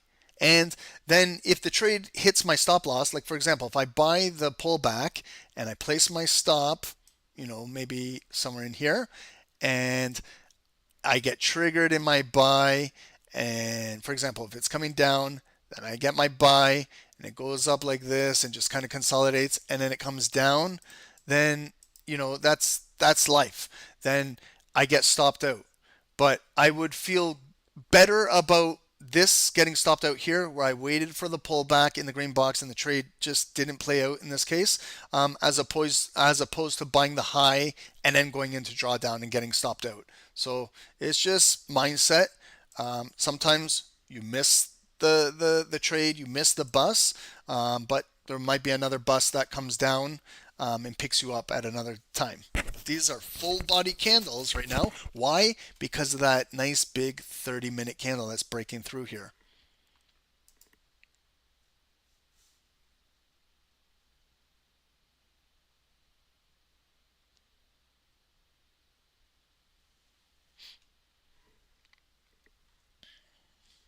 Okay, and you see the answer now. So it's a big red candle. That one closed near the high. So naturally, it should have opened green with a little bit of momentum, but it opened red ignited coming down. So I just go bar by bar. So I look at where's 50% of that previous green bar. Will it hold in here? Will it come back up? If it can't hold here, then naturally it will come down to where that ignited bar opened. Let me just get rid of this. Okay. So right now it's kind of trading right near that key 50% of that current red daily candle. Bradley, did I lose you again? No, I'm here. Oh, okay.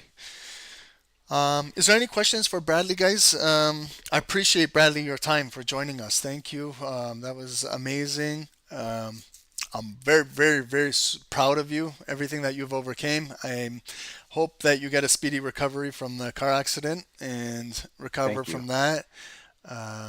But trading wise, you're doing fantastic. Guys, you see pullbacks, like if you are in the buy, I'm talking now if you bought this leg up, okay, it came red, but somehow, like, always figure a way to cut 50% of a candle. If it's a bigger base, volume based candle, you will notice more than often how it will retrace right back down to this level and maybe bounce. So if you are in this buy, maybe then you see it respect this, maybe you can hold the trade longer and try and maximize as much as you can. But right now it just touched that yellow line. Okay, so for me, if I was in this trade, I would be definitely doing something up here. The things that I would be doing is, number one, my stop loss would be at break even. Number two, depending where I bought in, I would be scaling out a little bit of profit up there. You don't need to close the entire trade. You can leave, but still reward yourself. These were 4 big 5-minute bars that got up there. Sometimes they might get tired, exhausted up here, and then they might pull back down. So I'm naturally waiting for the pullback buy.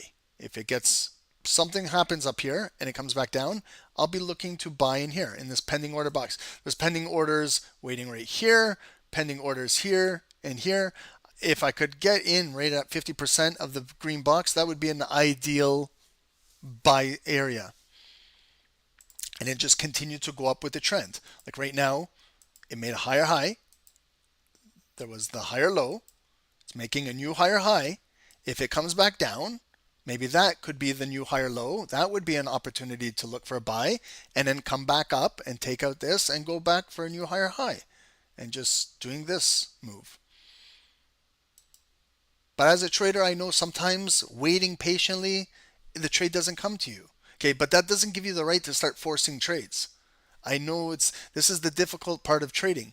if you're waiting patiently to get triggered in here and you missed it, and you're waiting in here and you missed it, and then the trade keeps going against you and going up, that doesn't give you the right to just buy the high, just to join the FOMO. You've missed out on some opportunities. Remain patient and allow the market to come down to you naturally. Bradley, sorry, there's a question here by Lucky in YouTube. For both of us, when scalping for 5 minutes, do you look at the 1 minute chart for confirmation? Bradley, do you scalp 5 minute candles, or you've refrained from that? You're more higher time frame? Oh, I see. You needed to move the car. Okay.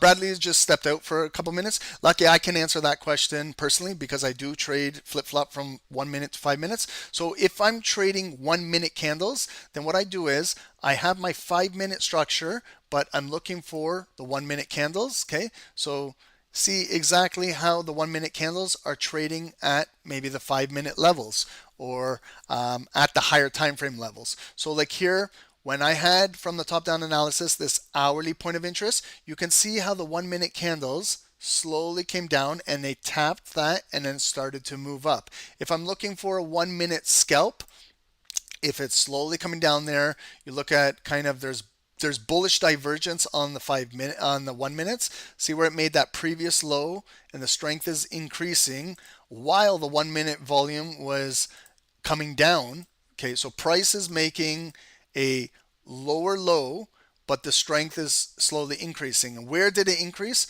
Right here at the hourly point of interest. So this hourly is a lot stronger than just 1 minute support and resistance. This is hourly. So as those candles came in there, yeah, I could look to scalp off of the 1 minutes again, but are you looking for 1 or 2 or 3 bars? Do you have a certain objective what you're looking at? As it traded into there, it's about 15 pips in 3 minutes, but it traded right into a specific box, came back down. Yes, it did go up. It came almost all the way back down. If you entered in here, maybe your break even was there, but again, following the 1 minute candles, they closed above here, could look for that trade just to fill right up to there. Again, get another 15, 20 pips and get out. As it came back down, you see now how the 1 minute candles react at our zones. Right now, I can see, right now, live, I can see how the 1 minute candles now are reacting at our daily point of interest, 50% of that current rated volume. So if I'm looking at the 1 minutes, I'm a 1 minute trader. I use my yellow point of interest. Look, I can see the resistance right now forming on the 1 minute candles. I know there's a lot of red boxes, green boxes, but that's a red 1 minute box. Do I have some structure on the 1 minutes in the past? Yes, I can clearly see when we came up to here, it got rejected. It turned into support right here. There's again turned into resistance right here, turned into support. So if I'm looking for like a 1 minute box, that's green box. And I'm looking at the past 1 minute structure. So you see now how it's kind of consolidating. Maybe this is not the area I want to trade inside here. We're smart, Lucky. We know that 1 minute candles are not just going to trade inside this box for a long time. Are they going to continue to trade in here and accumulate? Are they going to maybe continue to close above this yellow line? They haven't yet. Okay, and then we have that next big move to the upside, or they're going to sell back down below here and start to come back down to here. And this is where I'm looking to buy on the 5 minutes, right in here. So if these 1 minute candles come all the way right back down here, this is where I'm looking to buy on the 5 minutes. So sorry for all of that, but I was just trying to show you how you can analyze 1 minutes. If you're trading 5 minutes, yeah, you can enter on the 1 minute, but that's just your entry. But if you're then holding on the 5 minutes, then maybe adjust your stop loss according to the five minute structure. So yes, you can definitely enter on the 1 minute, but then refer back to your 5 minute candles. Okay, so you see, guys, see how the green candles came all the way right up and we tapped a couple times at that yellow line and now it's retracing right back down. So we set this yellow line at the start of the call for a specific reason. And you see right now how it's still holding. So we did break down there, but it's coming right back up. This 5 minute candle is going to close in 1 minute 50 seconds. So maybe if Ron continues to wait patiently, if the red candles come down here, this might be a good opportunity to look for a buy around here. Okay, it's coming down now. Will it close below the structure? Will it come back up? Maybe a double top up here. Okay, maybe a double top will form at this critical daily. It came up, back down.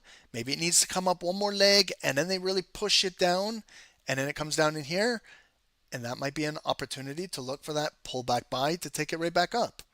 I just want everyone on this call to understand, if you miss out on a trade, don't worry about it. There will always be another trade coming. Okay, and if you make a mistake, there's no issues with closing out a losing trade and then reshuffling and refocusing on what happened with that trade. Like, for example, if you bought these highs up here, like if you saw these candles and then you just got in thinking it's going to break out, maybe you bought up here.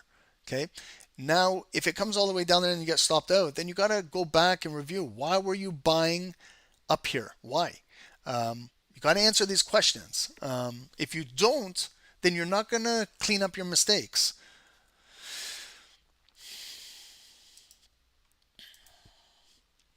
Okay, and there's just one quote I have about discipline. I want everyone to just listen to this. Okay, discipline is explaining to your brain that you need to sacrifice immediate pleasures for greater rewards in the future. Okay, did everybody hear that? I'm going to repeat it again. Okay, so if you're having difficulty with discipline, maybe this will help you.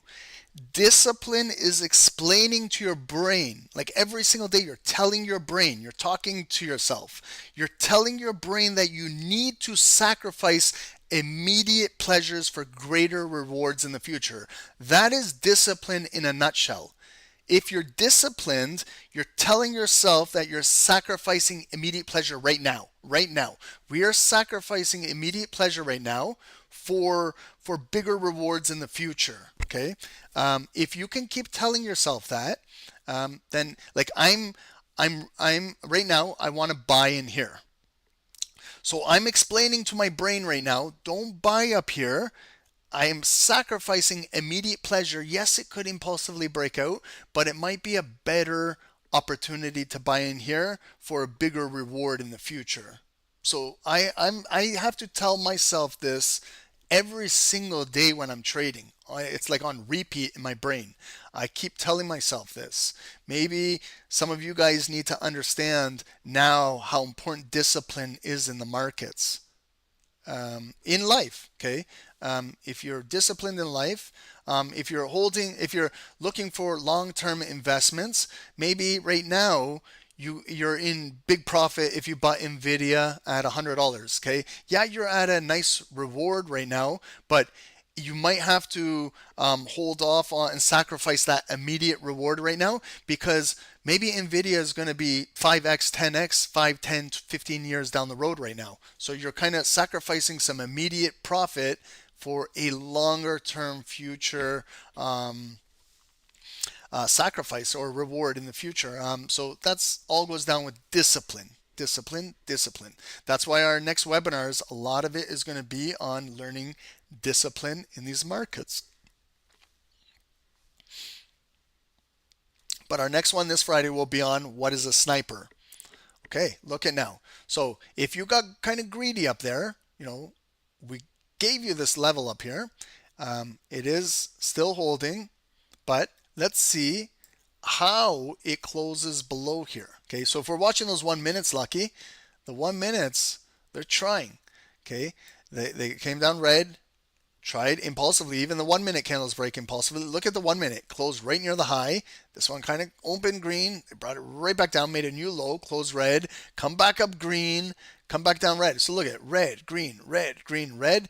Are we actually going to get a 1 minute candle close below here? Maybe we'll flip this 1 minute zone red, maybe catch a pullback if you're looking to sell from here down to there. But you gotta understand, even if you're a 1 minute seller, that there could be big buyers waiting in here to buy this up. So if you're scalping down here on the 1 minutes and you're in a sell, you gotta have a plan when it gets down here. Your plan is either, yeah, you're going to go up in profit, but maybe you bring your stop loss to break even. to see if we'll break through the zone, or you kind of scale out some profit down there because there could be bigger buyers waiting in here on a higher time frame.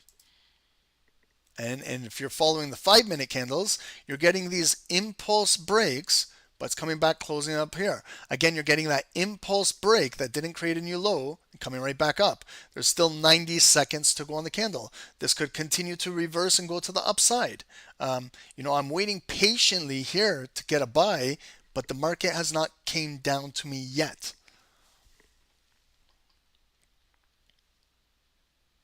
Rob, for scalping, you like the 2 minutes more than 1 minute. Yeah, 2 minutes are excellent as well.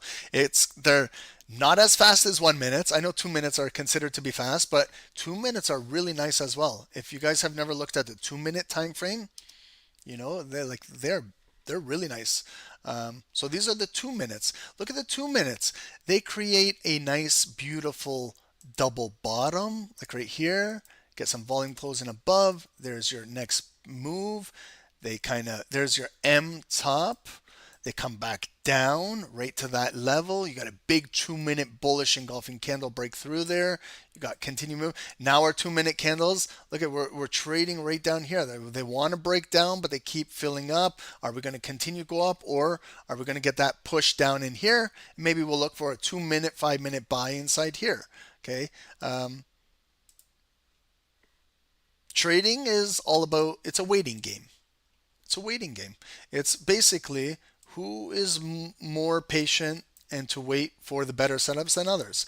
The impatient traders, they're giving the patient traders their money. That's the simple facts of the markets, whether you like it or not. When I'm losing money, I probably took an impatient trade, and I'm going to close it in drawdown at a loss, and I'm closing it for those patient traders who are willing to buy it off of me. So we got to flip our mindset, guys. We got to do reverse psychology.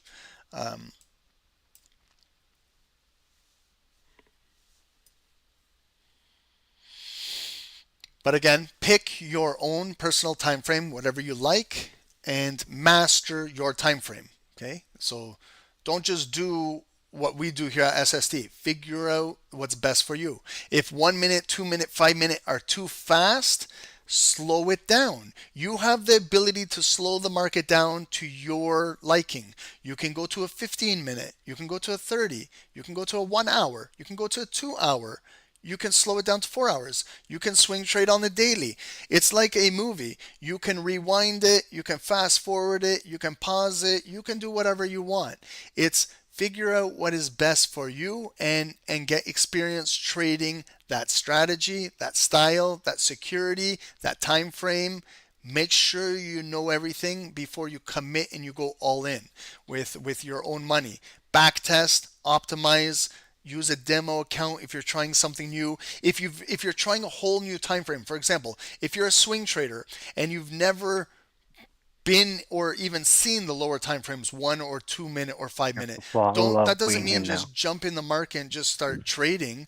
That means that you gotta backtest a little bit. Maybe open up a demo account or use the smallest size possible that your broker allows you to trade without risking too much. Sorry, Bradley, what was that? My mom came by, asked for help with the phone, and I forgot my mic was live. I'm sorry. Oh, that's okay. Tell Mama I say hi. I'm tech support, Oh, guys, but I just want to say, everyone, if we can just thank Bradley for joining us. He gave us some really, really good information today. We're super proud of Bradley, how he's kind of accumulated a lot of prop firms, and he's doing fantastic. Bradley, let's continue this. Stay focused, stay disciplined. Don't do anything reckless now. It took you a long time to get where you're at right now. Yes. So you like those long nights and everything like that. So now you're getting the fruits of your labor. Let's not do anything silly. This is where you got to get 10 times more disciplined, 10 times more laser focused. Now you got to if you're taking profit, what are you going to do with that profit? There's so much in finance. Start paying off your debt. get rid of debt. Maybe you want to take some of that and bring it into long-term investing into the markets on the big name securities so that you can have passive income for the future. There's so much things to think about, but this is where you got to develop an overall plan for long term. Like we've got daily trading plans on the low time frame on the 5 minutes, but make sure you have a 10-year plan, a 5-year plan, a 25-year plan down the road. What do you guys want out of the markets? Don't just stop with just 5-minute plan or a daily plan just trading the markets, but what do you want out of these markets in the future? What is it that everybody wants? Obviously everyone is here to be financially free, but financially free, you got to start paying off your debt at some point or not. You got to come to grips and start paying off your debt. You got to become more disciplined with your money. You know how we look at the folders this week? CPI is kind of consumer spending, and then we look at PPI as producers. In life, if you can stop being a consumer and you turn into a producer, you're going to start making more money. Stop spending unnecessary money on stupid materialistic things. You're just spending money. If you become a producer instead of a consumer and you're saving money, and take that money that you're making or saving and start tackling debt in your life. Pay off your mortgage, pay off your student line of credit, pay off your car notes. Get rid of this so you're not attached to any banks. And then when people say, Ron, what is financially free? Financially free is when you're not attached to anybody. You have the freedom to choose what you want to do with your money. I personally don't owe banks any money. I don't have a mortgage anymore. I don't pay car notes. I'm financially free. If I need to go to the bank and use their money, I can use their money to make more money. I can tell you a story real quick. In COVID, banks were offering 5-year fixed for 1.79%. They were basically giving free money away in 2020. I took them upon this because I said to myself, can I make more than 1.79% in a year just to pay them back their interest? So I took a quarter. I didn't need to, but I utilized the bank's money at the appropriate times. So during COVID, I borrowed, I got $250,000 at 1.79%. And I put that money into the markets. I put that money with a trading plan, and I've 4x that money for the last 4 years. So that money is sitting at $1 million, and now they're asking to have their money back. No problem. I'll give them their $250,000 back with that 1.79%, but I've also made $700,000 off of that money. They're more than happy to have their money back, but I used it at the right time. So that's another way how you can take trading and investing to another level. If you know what you're doing, if the bank is giving free money, I can take that money and I can get a bigger return than 1.79%.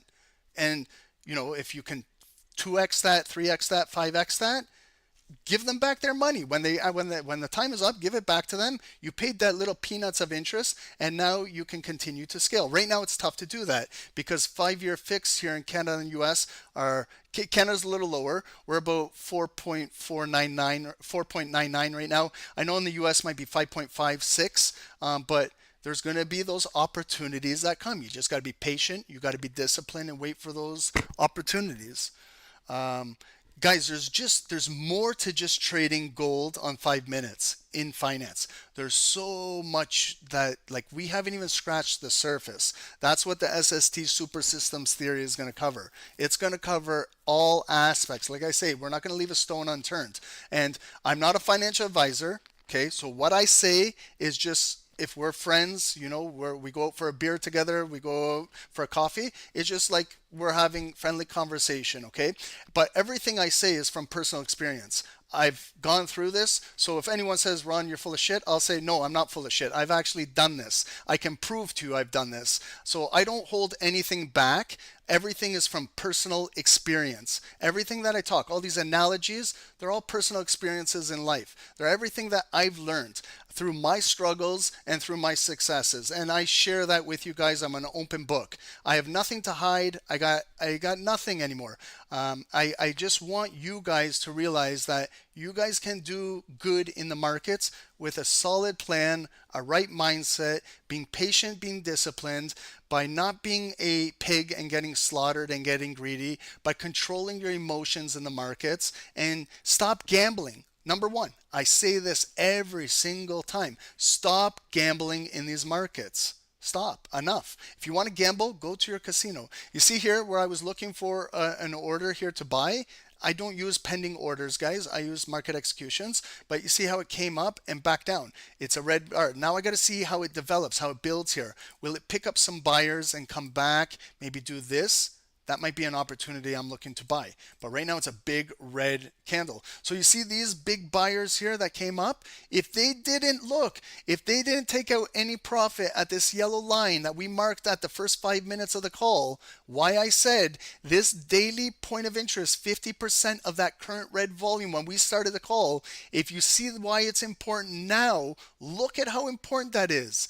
This is where the market, look, it continued to sell. So if we go back and we look at our daily candle, guys, don't say I didn't tell you this. Look at this shit, how time and sales and volume, how important this stuff is in trading. So the buyers pushed it all the way up to that yellow line right there. But look at the selling pressure continuing to push down. So they absorb those buyers. If you were a buyer, that's where point of interest, you need to have a plan when you're coming into that area on any time frame. If you get greedy and you want more and you want more and you want more, obviously we all want more, but sometimes you gotta get rid of that greed and do something. Because if you don't, the market will decide for you. I know it's a quote I say, if you can't decide what to do at these levels, the market will decide for you, whether you like it or not. So don't piss away nice profit if you got in there. See now how it's maybe developing. Okay, so we touched the bottom of the green box. It came back up. It closed right here.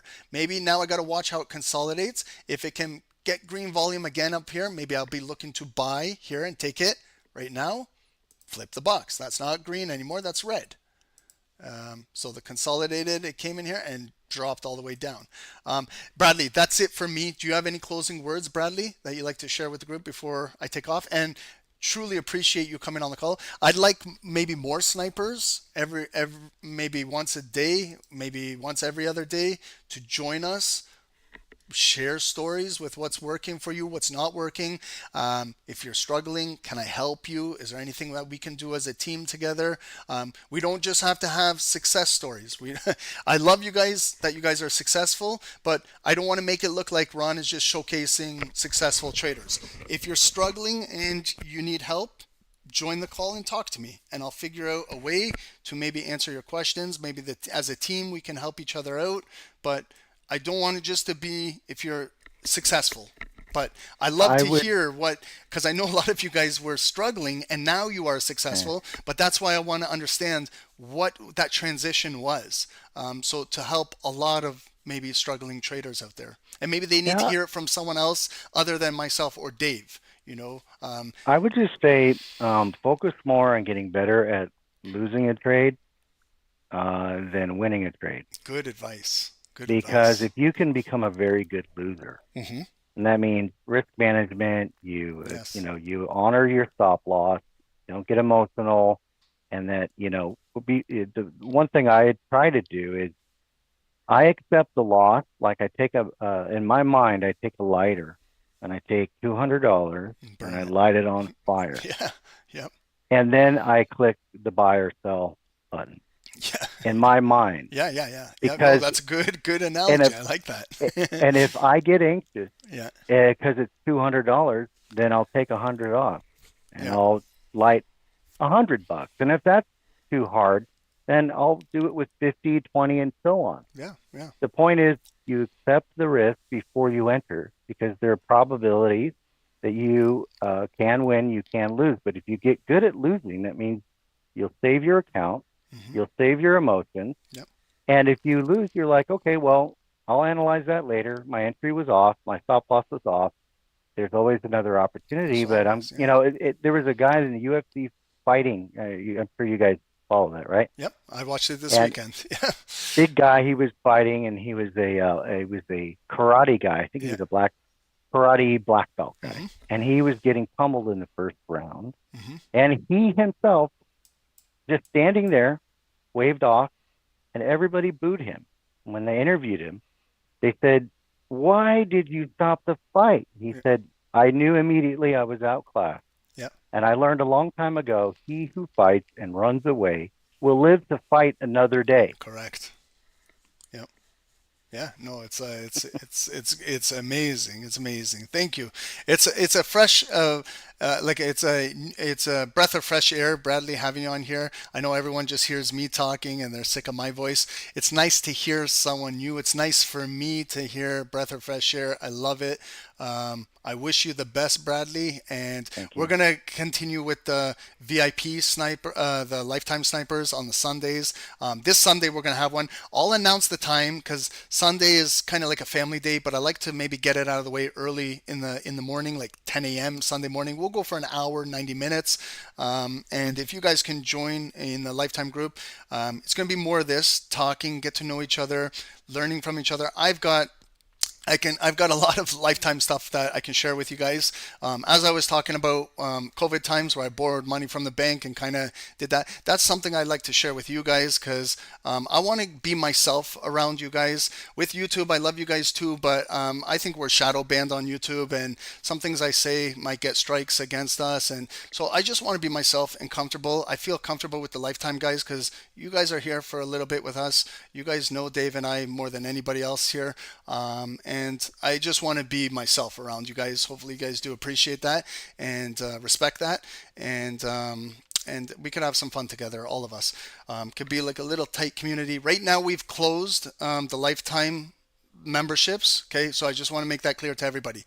It was a decision that Dave and I did. We've closed it. We're no longer accepting any lifetimers because we really want to focus on the lifetimers we have right now, and then we may open it up in the future if we do decide to do that. But for right now, we're not going to take in any more lifetimers because I really want to get to know who we have and not make it a big group as of yet until our lifetimers get the focus that they deserve, and then we can maybe open it up in the near future. Okay.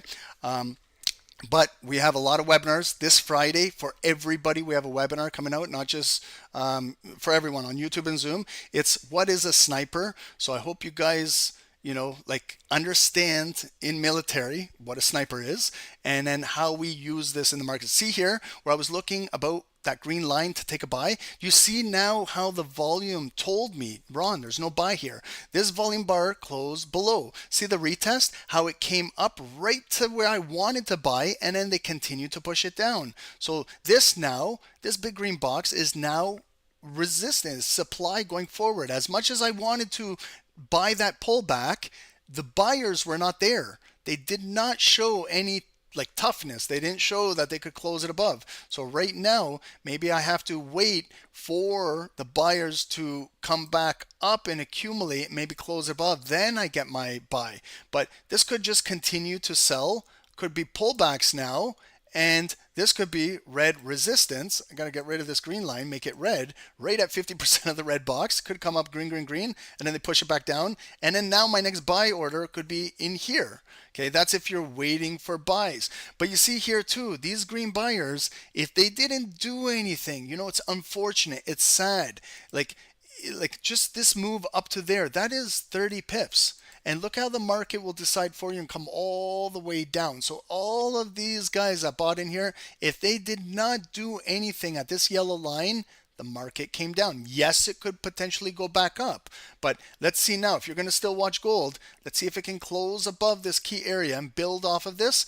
This might be a good area to maybe entertain a buy or entertain a sell. But price action, in my opinion, is king. Price action dictates everything. Price action teaches you volume. Price action teaches you time and sales. Price action teaches you how the markets are reacting live. If you want to complement your price action with an indicator that you like, again, get specific with it and get to know your indicator, just like you know your security. If RSI is your indicator of choice, get to know everything about that RSI indicator.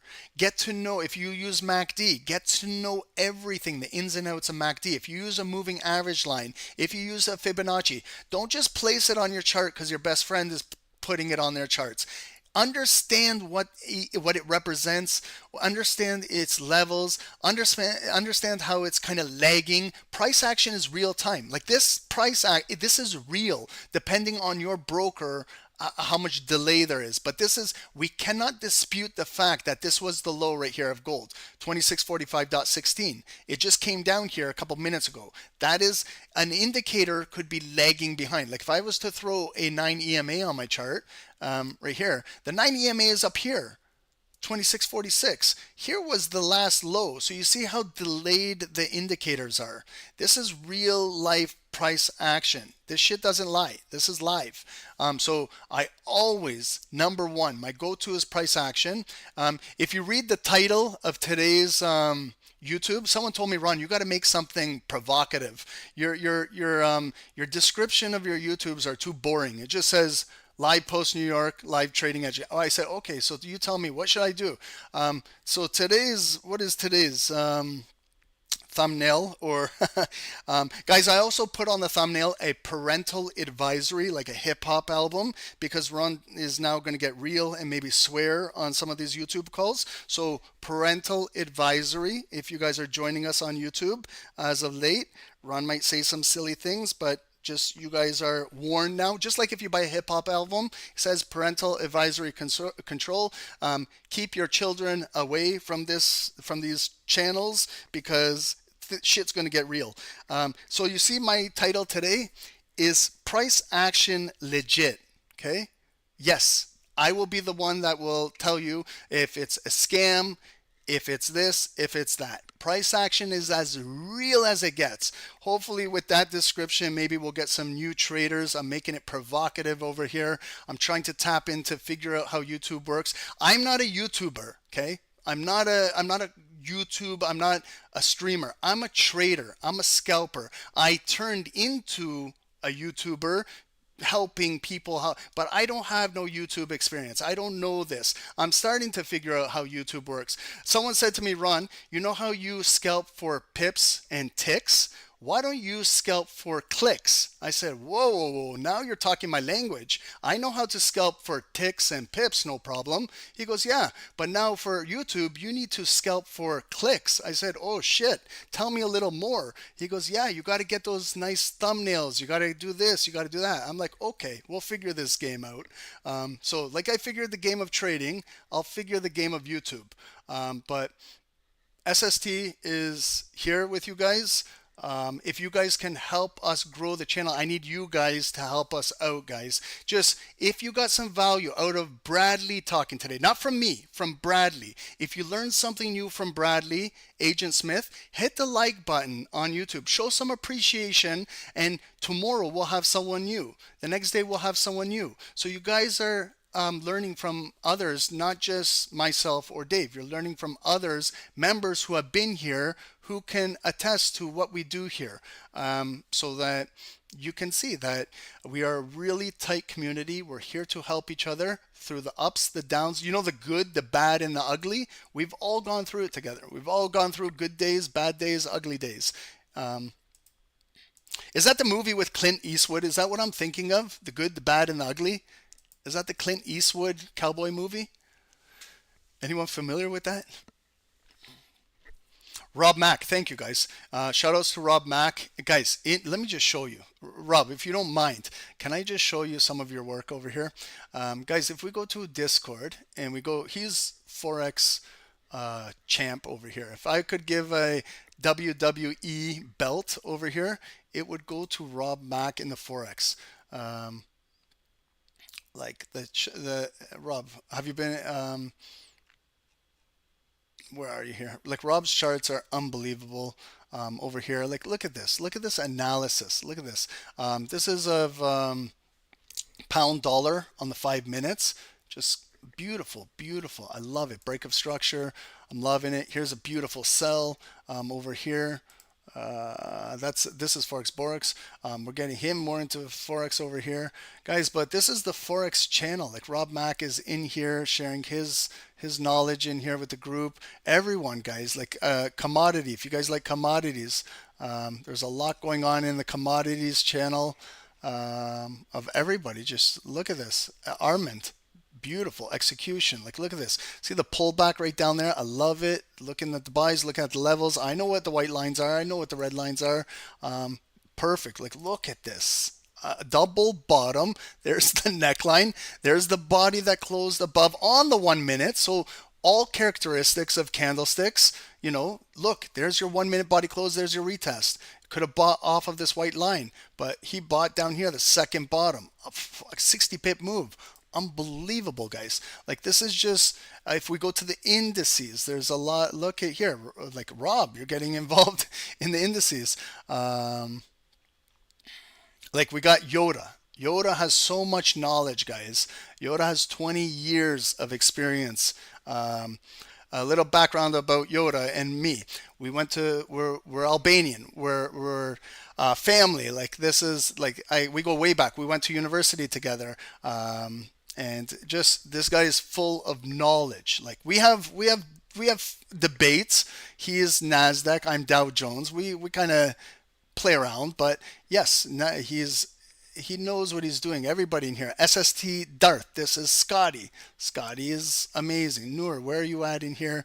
Guys, I'm just showcasing everything that goes on in here. Bruce Lee, loving this. Here's Carlos. I like that one, Carlos. But Carlos, can we have you on one of these sessions?